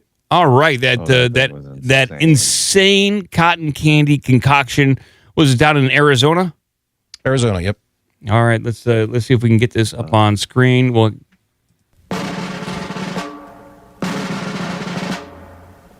here it is. This is on screen. Look at this thing. Look at that thing. That's what Dave has for lunch every day. Look at that guy. Yes, the America's latest deliciously horrifying stadium food, cotton candy burrito. Yes. Bad news for Arizona dentists, but great news for the sugar-addicted football fans. The NFL's Arizona Cardinals unveiled a cotton candy burrito at the State Farm Stadium in Glendale, Arizona, for the 2024 season. So we have something to look forward to here, people. The cotton candy wrap burrito, which is priced at $15, is one of 50 new food items for the Cardinals games at the State Farm Stadium this season. Senior Vice President of Media Relations Mark Dalton said on X, formerly known as Twitter. They put that in. So if you recall, we were trying to guess at the price on this, and I think we settled in somewhere between $25 and $30. Yeah. I think they're lowballing this thing.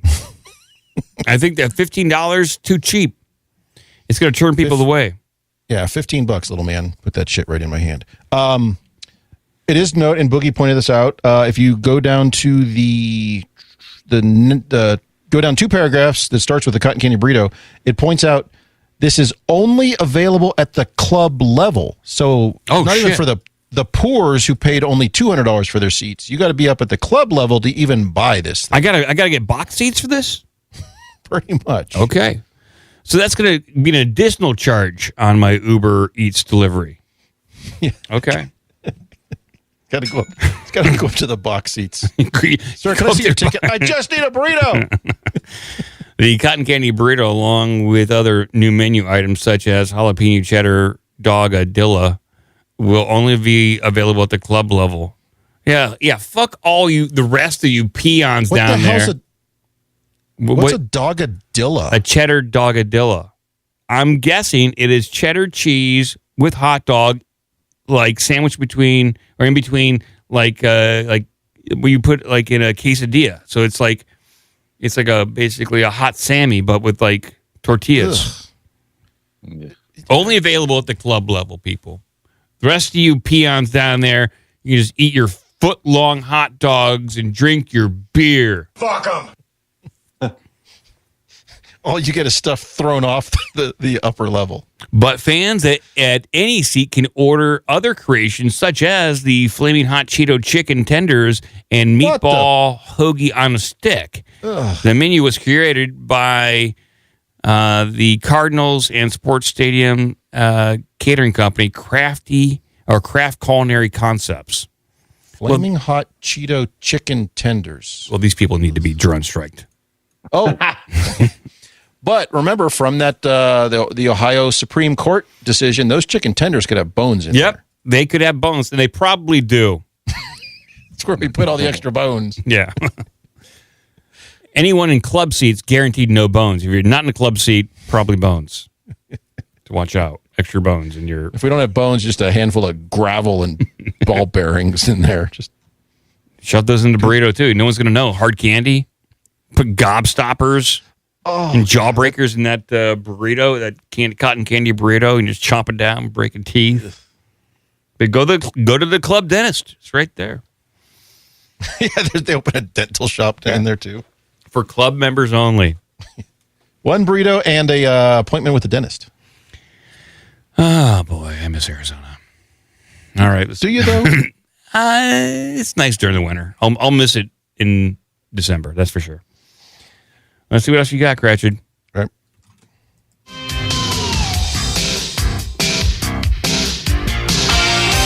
I sure am hungry. All right. Here's an interesting one. This is something we all participate in, is posting of nonsense memes and things. Did you know that's bad for the climate? Oh, of course it is. Oh, yes. So it turns out that all of these internet's postings that y'all are doing, that the kids are up to these days, it's causing problems for the climate, so y'all need to stop. My memes are killing people? Probably. Okay. All right. Let's check this out. Maybe it's not so bad, people. Excess memes and reply all emails are bad for climate, researchers warn. Man, I got mixed emotions about this one. Okay.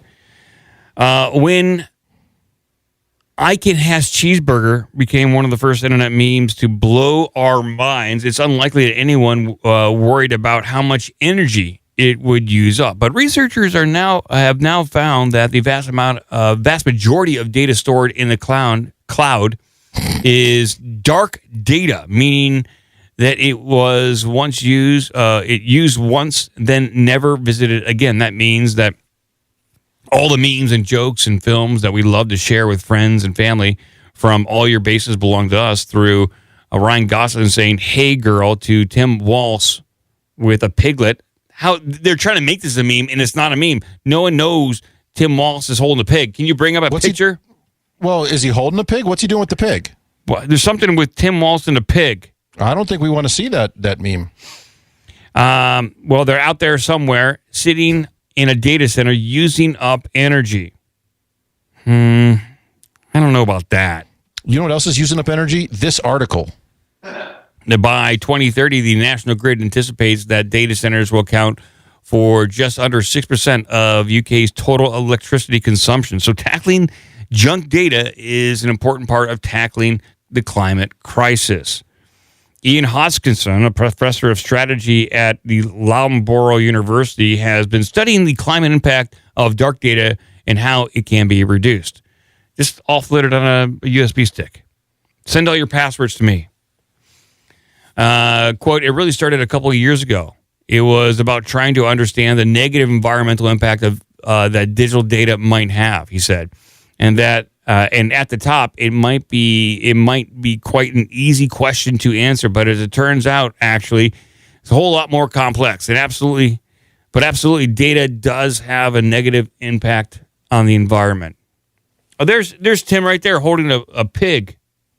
What's he doing to that pig? I don't know what he's doing to that pig. That does not look consensual. It does not look... That pig is in distress. In fact, it looks like he's choking the pig to death. Look at my his left hand. What's he doing with his left hand down there? I don't know. I mean, look at that face. Something's going on with his hand. But this guy discovered that 68% of data used by companies is never used again and estimates that personal data tells the same story. Well, here's like a lot of this stuff, like for companies, they are required to keep a certain amount of data around for investigation, through regulation, for compliance, purposes. Sarbanes-Oxley, yeah. Yeah, so 7 years of accounting data. Why don't you blame the government? Hoskinson said, if we think about individuals in society more broadly, what we found is that still many assume that data is carbon neutral. But every piece of data, whether it is an image, whether it be an Instagram post, whatever it is, there's a carbon footprint attached to it. So when we're storing things in the cloud, we might think about the white fluffy cloud, but in reality, these data centers are incredibly hot and incredibly noisy. They're consuming large amounts of energy. And they're powered exclusively by coal farmed out by children, slaves, what do you call it? Slave labor? Slave labor workers, yeah. Sure. Down there in the Congo. Mm-hmm. Dig coal.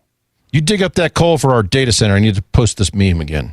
Hutchinson said, we're paying for that storage. Now, effectively, you're paying for something which you're not even going to use again because you're not even aware it exists. And when we think about the significant cost it has for financial terms, but also the environment, which is the bigger picture, we're falling short of the required trajectory to meet that zero by 2050. Zero what? Zero.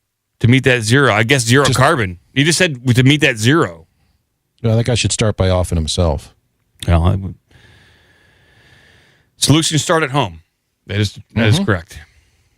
Lead the way, buddy. You show us how to do it. You demonstrate, and then we'll all we'll follow up. Yeah, storage is one thing, but it will be, if they continue with this AI shit, that'll be the number one thing. So AI shit. Oh, really? Now I'm sorry. I didn't mean to say that. I didn't mean to do that. The AI will hear you, Mike. I'm sorry. Well, yeah, this is they want to tax basically your data. That's the next step. They want to tax your data. Like if you're a meme maker, it's like 1 cent per meme. It's going to cost you per meme. Yeah, yeah, it will. If you share, that's like half a cent, and this will all be done through the digital dollar. You think I'm joking?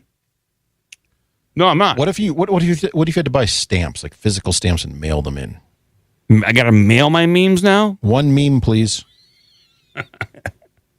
I'll send my meme via postcard. Mm-hmm. Just print this on a postcard. 15 cents. What the hell? Send this to everyone in the world. How much is a postcard these days? Postcard price. Yeah, I'd be curious. How much would it be to basically send a meme to everyone who follows us?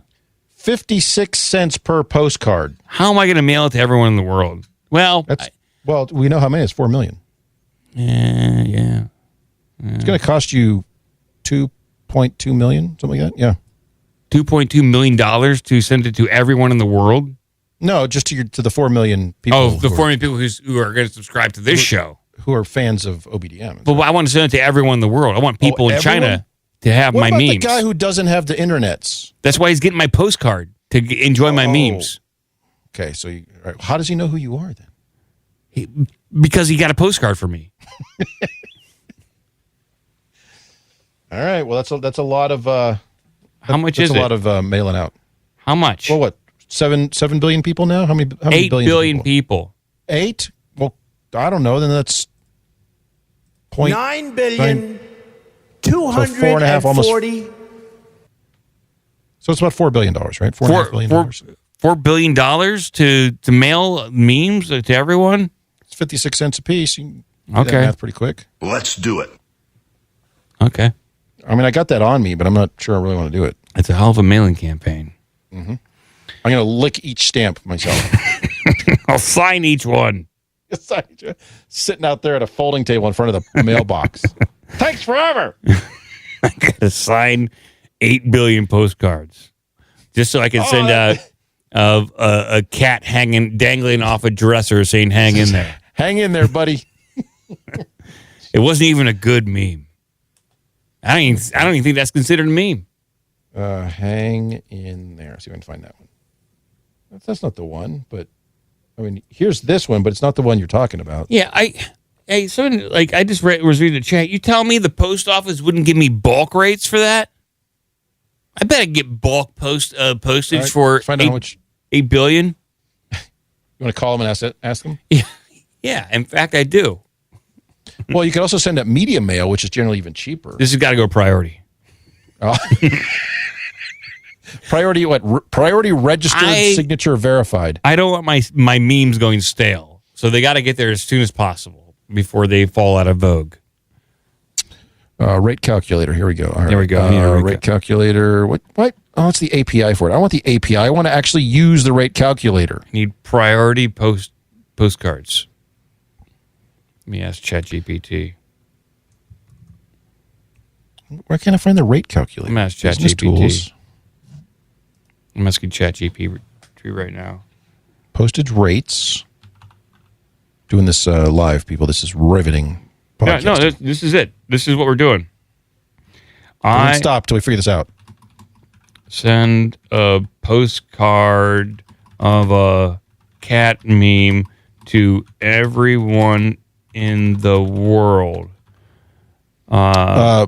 USPS wants to know: does this include any live animals, day-old poultry, cremated remains, or hazardous materials? I'm going to say yes on all that. No. No, it doesn't. These are just fun memes.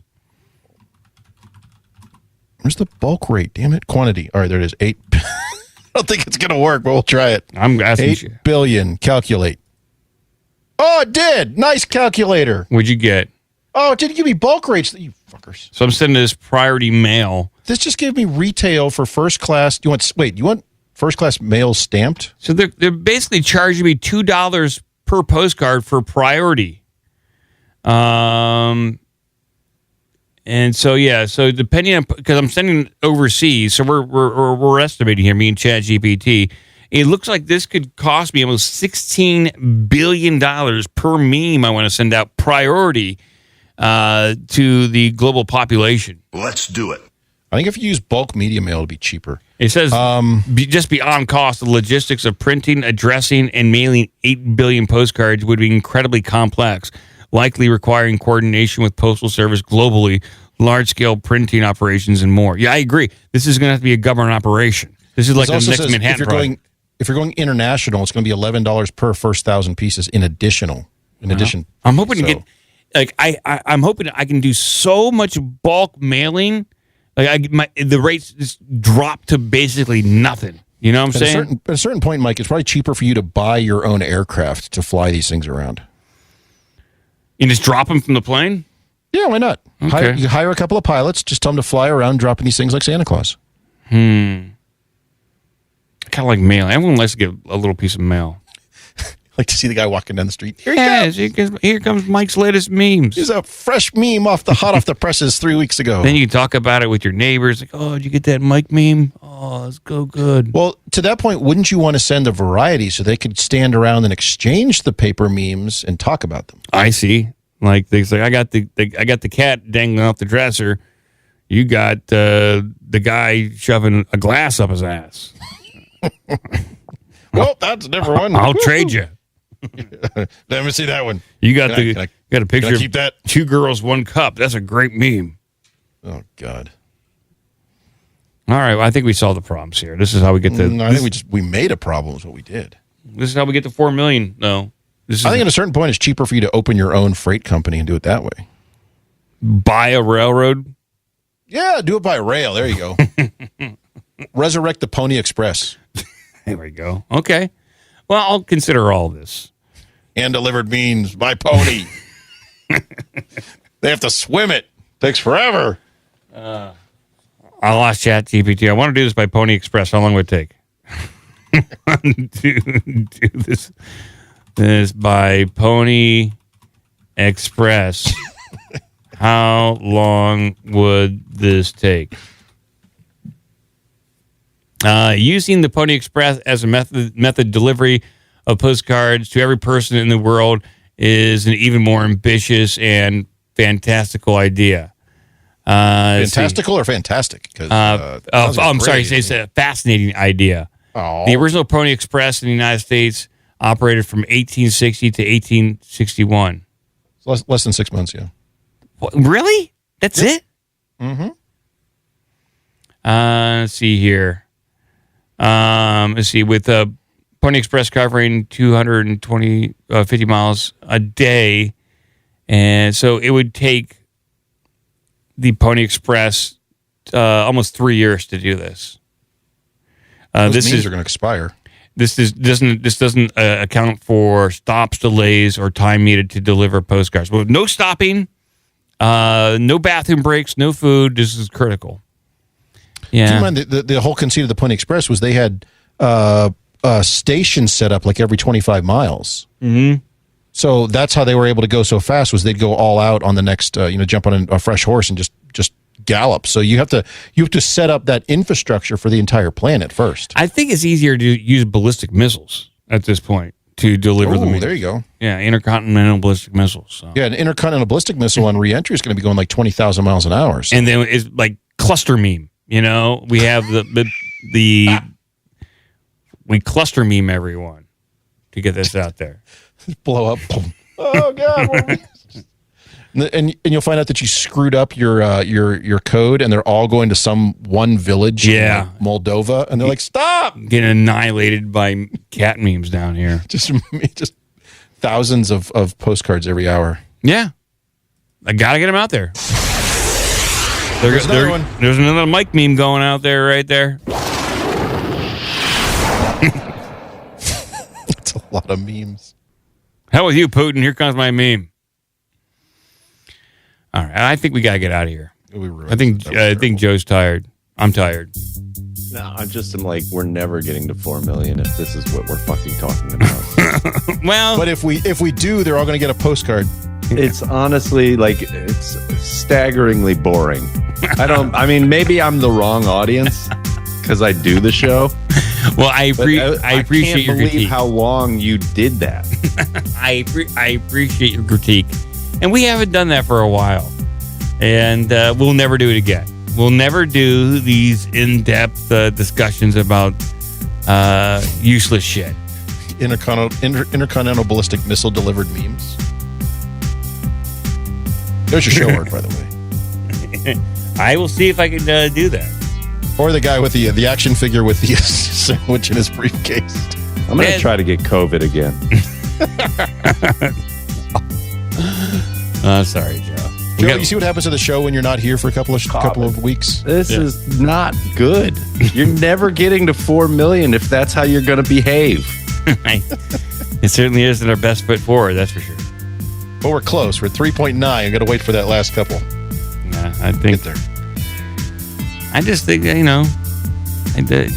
you should have reined in. You should have said, "Hey, Mike, Cratchit, it's time for you guys to stop." No, I was just like, let's see how fucking long they keep doing. They're gonna. Oh, he's still doing it. I was watching the clock. I was like, he's got time for 2 more stories. Maybe 1 more story. He's going to run out the clock on this dumb shit. Yeah, I didn't even get to the astronauts stuck in space for 10 years story. Yeah. They're still up there. Okay. Also, Mike, are you delivering memes to space? Because there's people up there, too. Well, that's another calculation. Can you use the same missile? Can it stop on the way? I don't know. We'll have to figure that out. No, we won't.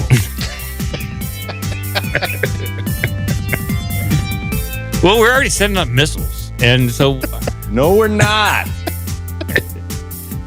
Is it... Buy them used from Israel. Somebody want to piss in a Ziploc bag and send me COVID, please do. Okay. Okay, no. Wait, is that how you got COVID? I don't know. What were you doing in Mexico? Whatever it takes. Okay, I'm sorry. It's a very unorthodox method. You should ask Fauci that. No more meme delivery. I'm sorry. Thank you, Joe. Sorry. Thank you, use Gretchen. the Pony Express to send me COVID. Okay, sorry. Oh, boy. Let's say goodbye. Keep watching the skis, people. Here comes more memes. Please, go anyone up. Get down!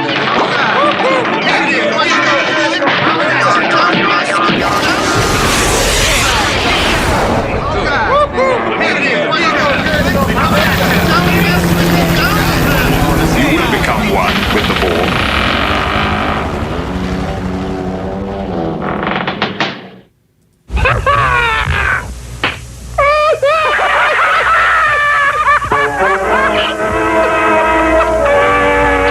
That's about all. Shablagu. Sit, Ubu, sit.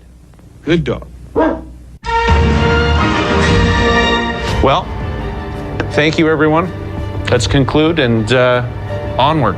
Thanks so much. Thanks, Brandon. Appreciate it. All right. Need I say more?